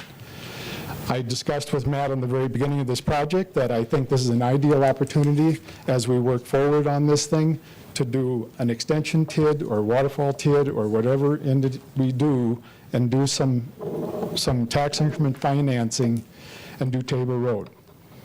And that's been the dream all along. And if we can make that be a solid concrete loop from 50 over to 81, it's a huge growth potential for Yankton County. And we could probably tighten up even more on the road haul agreements. But how do we get people that live in North Utica Township to not go down the Utica Road? They live there. How do we do that? And that's an enforcement issue.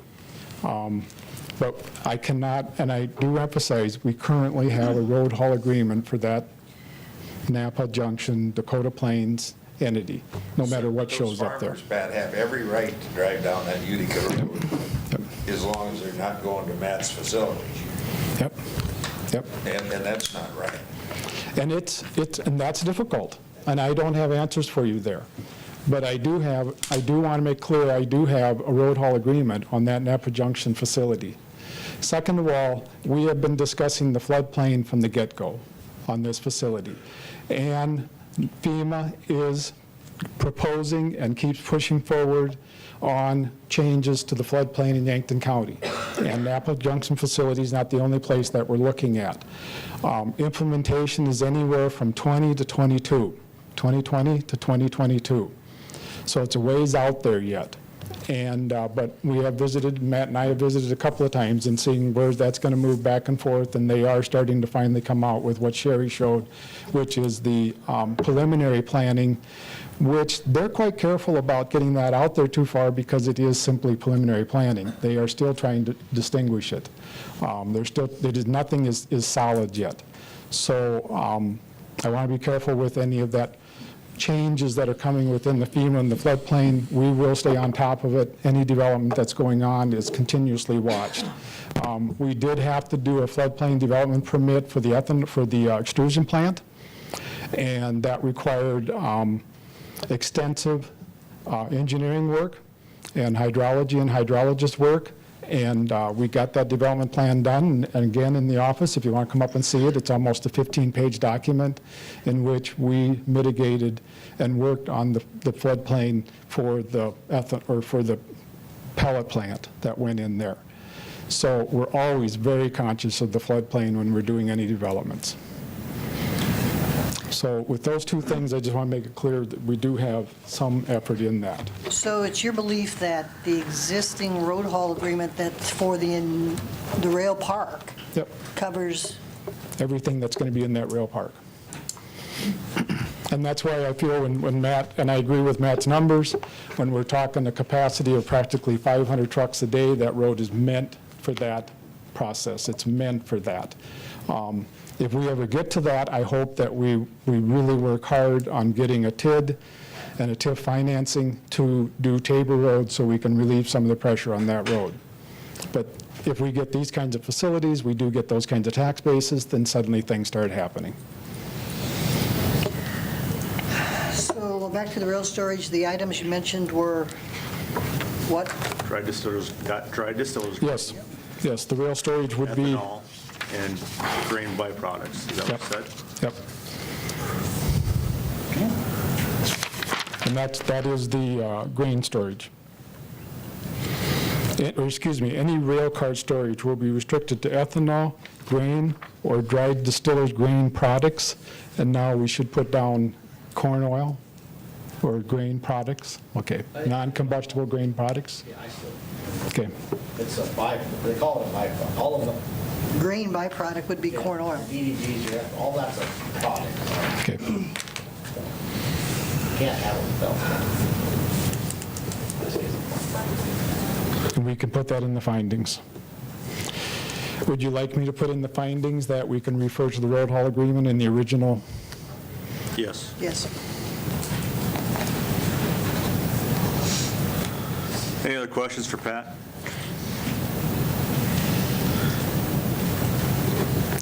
Let me just go to show how much work and, I mean, there's been planning on this for a long time. A lot of things go into place, a lot of factors go into place. And we are currently, we work closely with DNR, and DNR is aware of this project and has been from the get-go. They keep me informed of what processes they need to do. And again, Matt has been a very good partner in everything, so there's been no surprises in my dealings with Dakota Plains. Well, if there's no other questions for Pat or any other discussion from the commission, I'd entertain a motion on the conditional use permit for Yankton Energy. Make a motion that we approve the conditional use permit for Yankton Energy with the conditional uses of in-place road haul agreement with the rail park, and that rail storage be limited to DDGs, ethanol, and grain dry products, based on the finding of fact. Say your DDG, ethanol, and grain byproducts. DTGs, Yep. ethanol, and grain byproducts. Yes. There's a motion on the floor. Is there a second? Second that. That was a close one. I get to break the tie. I'll go with Ray. Any discussion? Hearing none, Patty, take a roll call, please. Deb? Yes. Ray? Yes. Don? Yes. Todd? Yes. Motion passes. Can I get a motion to go into regular session? So moved. Don, is there a second? Second. Deb? All those in favor say aye. Aye. Opposed? Motion carries.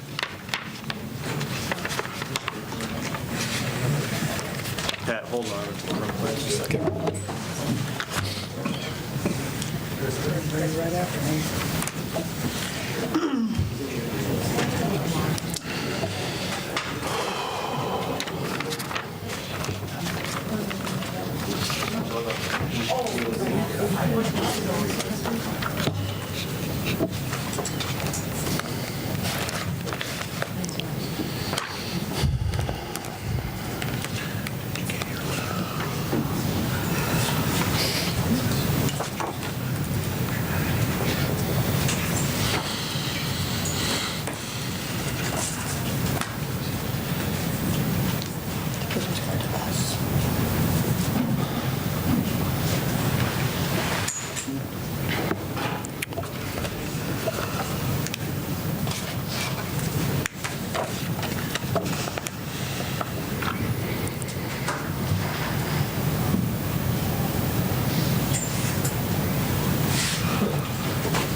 Next item is plat approval. Pat Sorensen. Okay, first plat approval was for the Sorensen plat, which we offered the variance on, recommended for approval by the Planning Commission based on findings of fact on December 11th.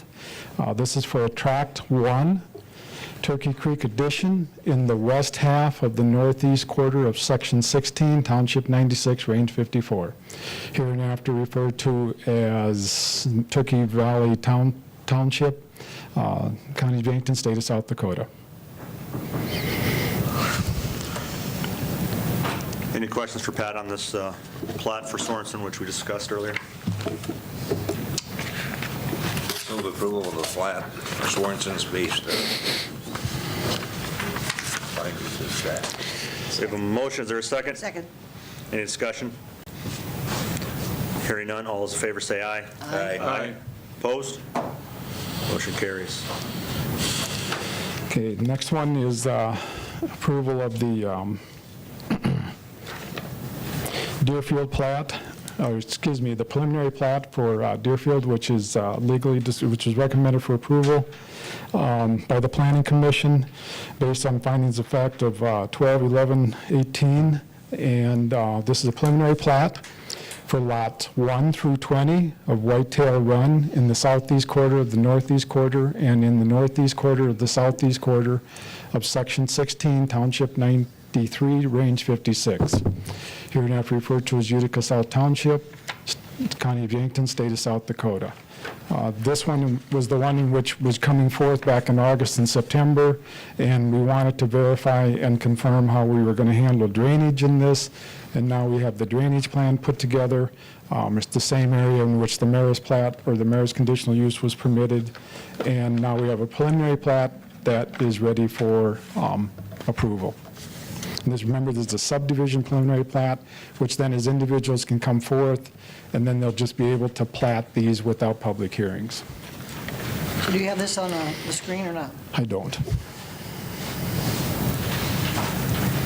Any questions for Pat on the Deerfield subdivision plat? As I recall, in planning and zoning, this is right above and a little farther north than Storage building. Yes, further south. Remember, this is where the two campgrounds are. The hops farmer, Heine, was just talking about it. He's to the west there. This is that strip of ground from Highway 52 down to Alphonse Road. But the biggest thing we were worried about in there, that when we started with this, was access to all the lots and proper drainage. Who's going to be responsible for draining what? Yep. And we got that accomplished. So are we talking about tracks 1 and 2 or the We're talking about the whole thing. whole thing? Tracks 1 through 20. That whole remember, this is a preliminary plat, and as these plats come forward, they will come in front of the plan, or in front of the commission for approval when they get platted. Okay. Any other questions on the subdivision for Deerfield? If not, entertain a motion to approve the preliminary plat. So moved. Second? second. Don, any discussion? Hearing none, all those in favor say aye. Aye. Opposed? Motion carries. Next is Costa, correct? Yes, so this is a preliminary plat for lots 34 through 40 of Block 4, Sunrise Edition, in the southwest quarter of Section 10, Township 93, Range 55. Hereinafter referred to as Mission Hill South Township, County of Yankton, State of South Dakota. And again, this is one where we do have the drainage, and you saw it earlier there. And then this is a preliminary plat of all the lots that we were discussing in the Coster application. Again, as these lots get sold, then they can come in, and they'll just come straight to the county commission as lots to plat. If anything changes, I always emphasize this when we do subdivisions, that when you approve these, any changes at all, we'll have to go back through the whole process. Any questions for Pat in the subdivision, preliminary subdivision plat for Coster? Hearing none, and entertain a motion. So moved. Second. Great. Deb, second. Any discussion? All those in favor say aye. Aye. Aye. Opposed? Motion carries. Pat, zoning map resolution.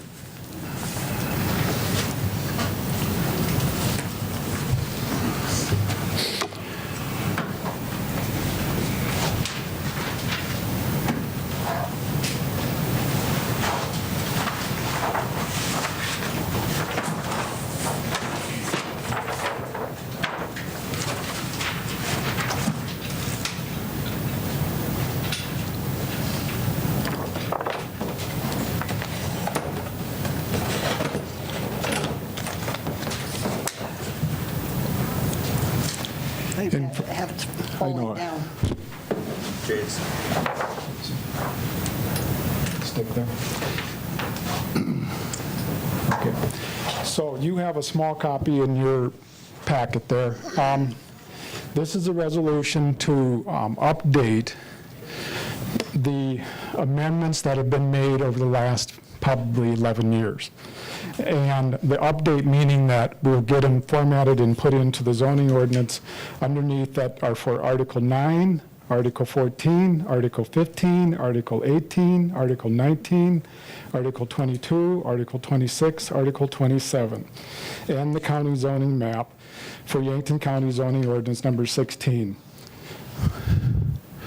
So whereas South Dakota codified law allows Yankton County to establish zoning regulations, and whereas Yankton County zoning ordinance number 16 establishes zoning regulations in Yankton County, South Dakota, and whereas Article 20, Section 2003 of the Yankton County zoning ordinance gives Yankton County Commission powers to approve amendments to the Yankton County ordinance number 16. And Yankton County Commission agrees the Yankton County zoning ordinance to be updated. These have all been passed in the past. These are all completed with all applicable zoning amendments and zoning district amendments. The update includes all amendments and zoning changes up to December 28th, 2018. So now therefore be resolved that the County Commission hereby recommends, in order to establish a fair and efficient process to review and approve the applications, assure an integrated, comprehensive review of all the impact of all activity, and protect the health, safety, and welfare of Yankton County, approves the update of all amendment adoptions for Article 9, Article 14, Article 15, Article 18, Article 19, Article 22, Article 26, and Article 27, and the Yankton County zoning map to update the Yankton County ordinance, ordinance number 16. So just, we have listing those out over the years. I started this job in 2009. The first job that I had to do was Article 9 and Article 15.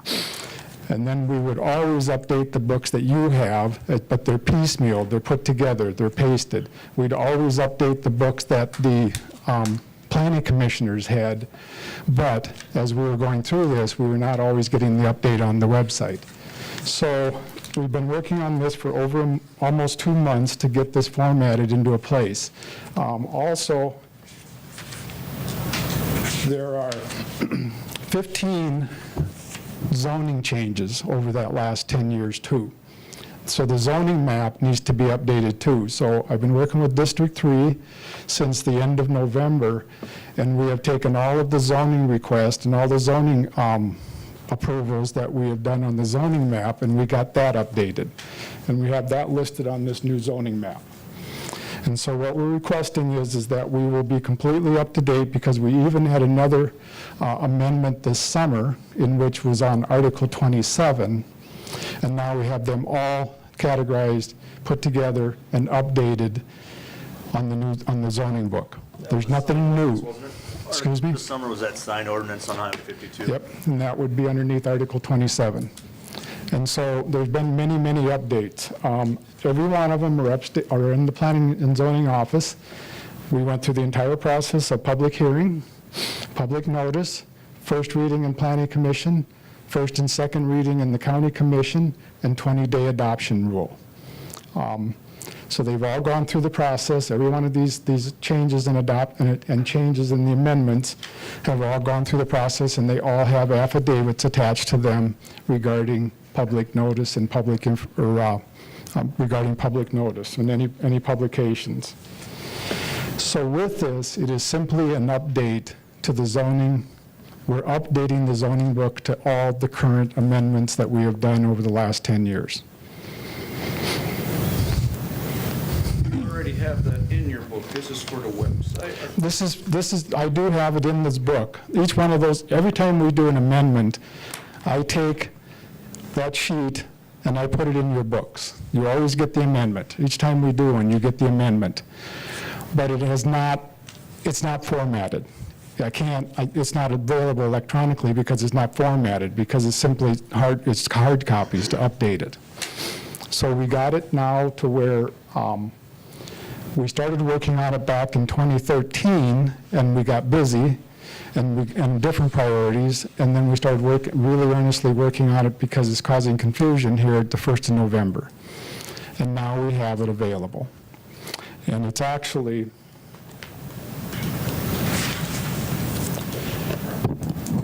there's two things we have to do. We have to get this map, you do the update, then I can have this map be published. Because this is all transparency. So what we're trying to do is get the updates out there so that we can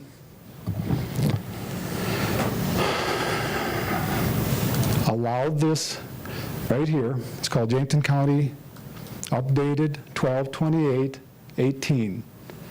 We've had to go through. It was adopted in 2003. 2003. It was updated, we're going to call it updated in 12/28/18. Everything that we've done over the years, everything up to this point will be updated. So what's that mean? So let's go down to something like Article.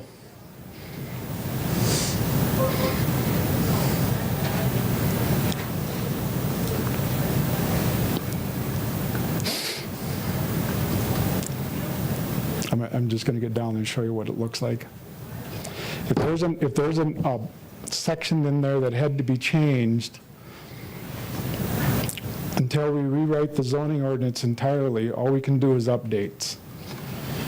And we can do amendments, excuse me, but to do the updates, we're not doing a total adoption. Excuse me. There.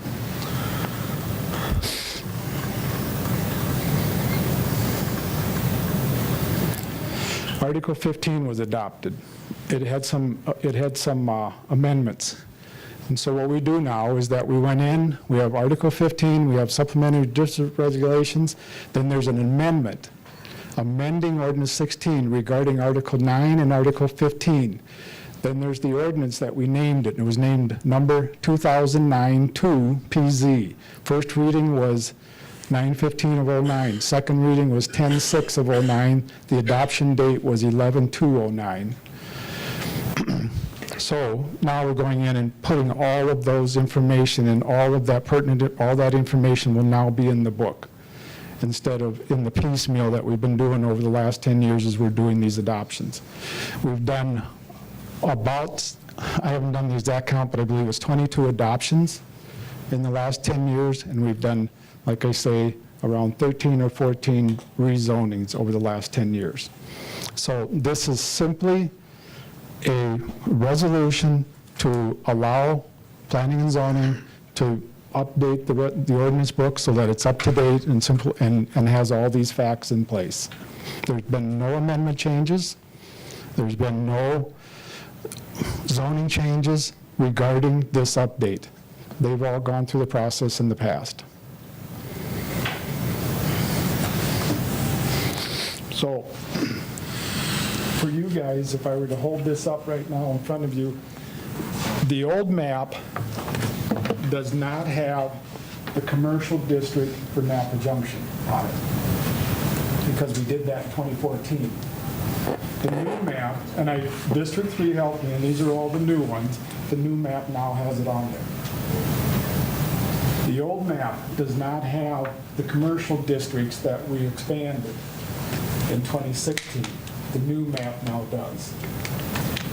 And so we're updating the zoning map along with any pertinent information in the zoning ordinance. And that's what we're doing. So we're not amending, we're not changing, those have already been done. We're just updating.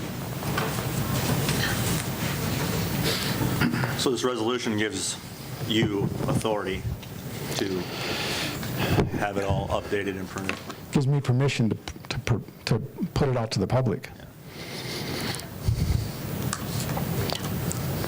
Any questions for Pat on this resolution?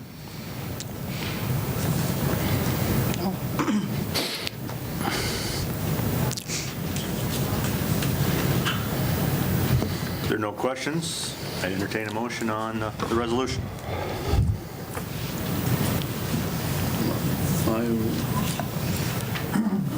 I make a motion that we approve the resolution. Okay, is there a second? Second that. Discussion.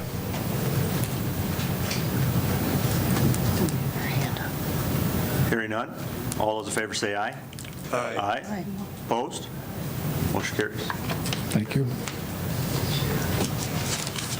All right. Year-end report, Pat.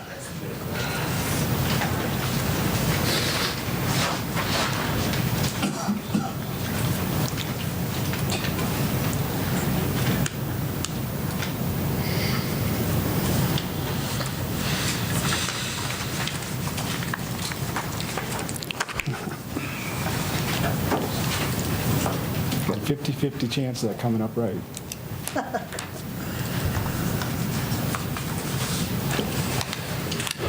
Year-end report, you've got one in front of you there. The big factors are here is that we're looking at, what we try and do is lay out what was happening, where we're going. 252 permits issued total. That is a new record. We had $15,140,200 in valuation total in Ag District. That's a new record.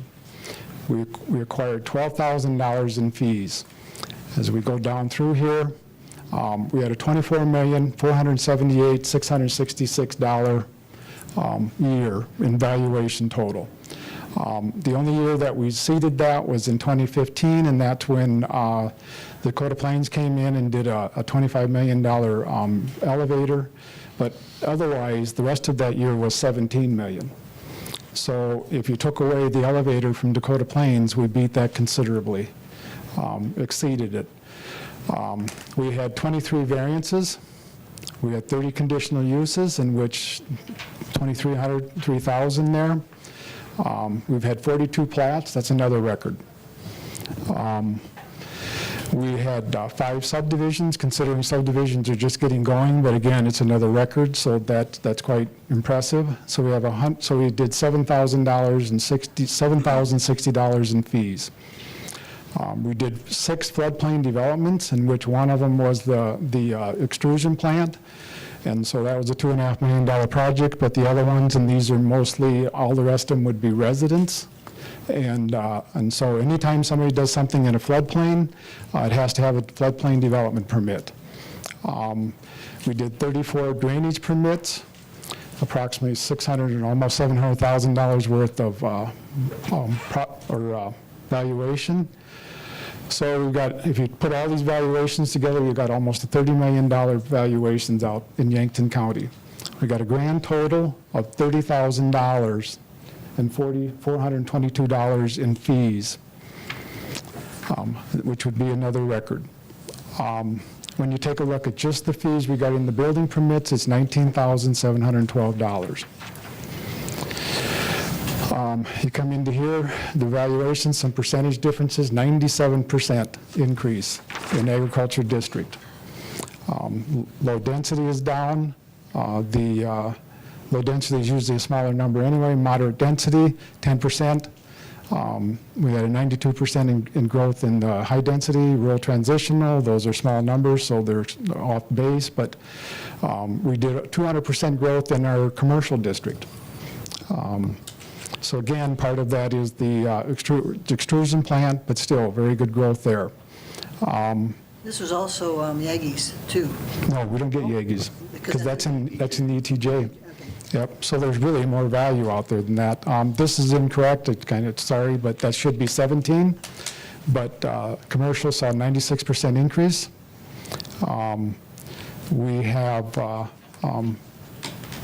few different things here. We had total single-family dwelling, new starts are 26, with a valuation of $6,296,000, or an average value of $242,000.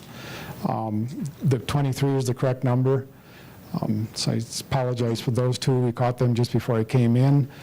We did almost 366,000 feet of drainage. I'm very proud of our Drainage Commission. I'm very pleased with our Drainage Board. We are very thorough. We are watching this. We are paying attention, and we know what some issues are coming. And I think we're going to be in a good shape to address those issues. We did 38 new addresses out there in the county this year. All of those things talk about growth. There's summaries. I know that I do have a complete report that we'll post online.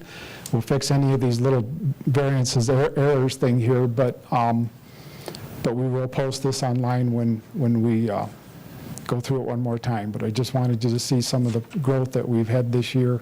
Some of this is record-setting. Pat, so you can update those typos in this report? Okay, go back just down the bottom of this page here where it's at 29 million. That's 29 million in added growth in Yankton County this year. Yep. New Yes. valuations for the tax base, increased tax base. It's all Correct. Yep, correct.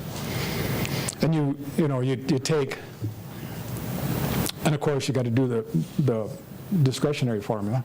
Correct. And the other piece that goes on here too is that we are doing a very, very elementary, rudimentary way of valuation. We're just doing a process in which we look at the applicant and say, how much do you think you're going to spend on that house? I have to tell you, I think, most everybody gives me a lowball figure. So I'm not running any taxes on it, so I don't have to question it. I don't have to deal with it. That the appraiser goes out and takes care of that part. But we know in visiting with equalization that these numbers are low. It's a big increase in the ag district. 15 million, nearly double the year before. I've taken the numbers from what equalization gave us for rough estimates in property taxes and assigned it to the permits that we've passed in regards to the hog barns. Roughly, the new increase of property taxes on those barns, about $77,000 increase. Yes. That'd be payable in 2020. Yes. Assessed in 2019. Yes. So that's a $77,000 increase to the budget. And it's year after year after year. And so the growth in the ag, ag has always been a big player, obviously, when you compare it to previous years. But seeing this kind of growth in the ag is quite remarkable for the year we just went through in terms of the economics out there. So with all this growth and how our property taxes work, the more growth we have, it equalizes out across the entire Yankton County, correct? And essentially, our property taxes, who are existing owners, goes down a little bit. Or you find ways to, Mission Hill South Township, you don't allocate their tax base to their roads, do you? You have to take all of the townships and then you allocate them throughout the whole county. So some townships are have high income for tax base, and some townships don't have hardly any. And yet we have who's supporting and how does that work? It's all one big pie that everybody says Yankton County. So you have some townships contributing more than other townships, yet all of them have to contribute into the road. So the roads aren't ever segregated. They're always, it's either by the whole county, even if some of these areas are paying more than others. And the city can be considered the same way, but obviously we have a high tax base within the city of Yankton, but we're also seeing some of these townships stepping up and having a higher tax base, Utica South, Mission Hill North. You're seeing greater contributions from those townships.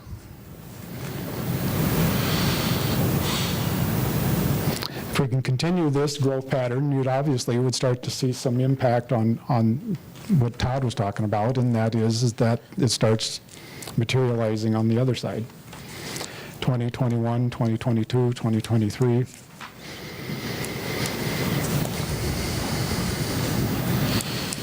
I will put this online, and we'll double check, and just like I say, I got the typo on that guy and this one, but I just wanted this to be available. I think this is one of the final parts of the job, is being able to look back at the year and see what we accomplished. Any questions for Pat on his year-end report? Good report. Thank you. Thanks, Pat. Thanks, Pat. All right. Last item on the agenda is public comments. We have 2 individuals signed up. Each will be allotted 3 minutes. There will be no discussion from the commission. Sherry, you're first. More efficient. In the article in the paper today, it was referenced that the dollar per page charge the county uses was a state law.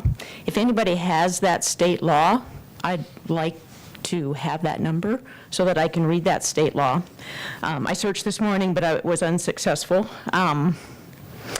In the article also, it says the planning and zoning map must reside in the planning office, and I did check that on the old ordinances, and that is true, but nowhere in the old ordinances could I find where the actual official ordinance document was supposed to be located. The map is different than the ordinances, so I just wanted to point that out. As far as the last approval you gave for updating the ordinances, I think it would have been beneficial for the public if you would have included the changes that were actually being made. Because if some of them were made 9, 8, 6 years ago, it's highly unlikely any of us would remember what those changes are. So all of those changes I feel maybe would have been beneficial to be included in the packet, so everybody understands. Also, I'll be curious to see if each of those changes are actually noted the date. Like right now, the old ordinances that I have said this was changed in 2008 or 2007, so hopefully that's included. So as I read the new ordinances, I can see when things were changed and maybe figure out why people felt we needed to change them. That was on there. Okay, all the dates, so I just wanted to verify. And lastly, the statement that was just made about taxes going down. In my opinion, the only way my taxes will ever go down is if the valuation on my property goes down or somebody else's valuation goes up and mine stay the same, then the equalization will be reflected in lower taxes for me. The other way my taxes will go down is if the county budget does not expand to accommodate the new growth, or if we reduce the budget.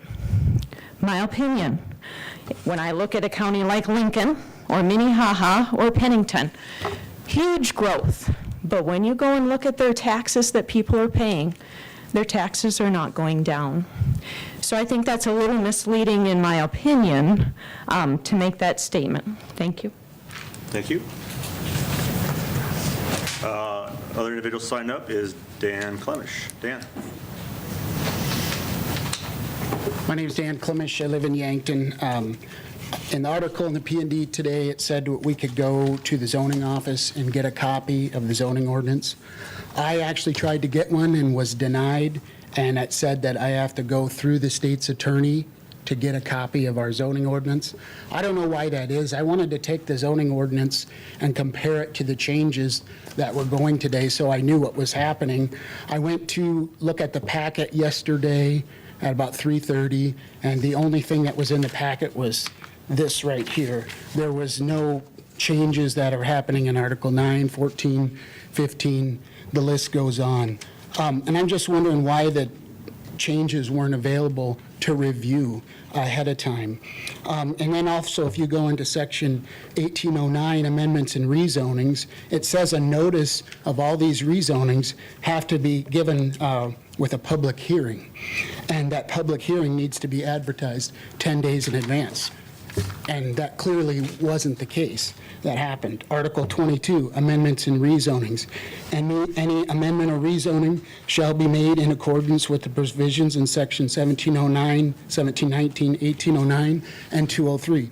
That clearly wasn't done again. So I don't know, first off, I don't know why I was denied the opportunity to get a copy of the zoning ordinance that's in effect. We're supposed to be following the law. How do I even know what that is? So I don't know how you're going to rectify it, but I would like a copy of the zoning ordinance as soon as possible, whether it's printed out or given to me online. And then why am I having to go to the state's attorney to get a copy of the zoning ordinance? Should I go through the zoning department to do that? So thank you for your time. Thank you. The last individual signed up on the public comment. That is the last item on the agenda. I do want to say this will be my last meeting. I will be out of town for the first meeting in January. Deb will take over for the first part of the meeting. I do want to thank all the commissioners for their support for the last 4 years. I want to thank the county employees most of all. We have a great group of county employees. They are very diligent, hardworking, and dedicated to Yankton County, and it's been fantastic to work with. So I just want to thank them for all their time. Been a pleasure. Mr. Woods? Well, at this time, I'll entertain a motion to adjourn. So moved. Ray, is there a second? Second. Deb? All those in favor say aye. Aye. Aye. Opposed? Motion carries.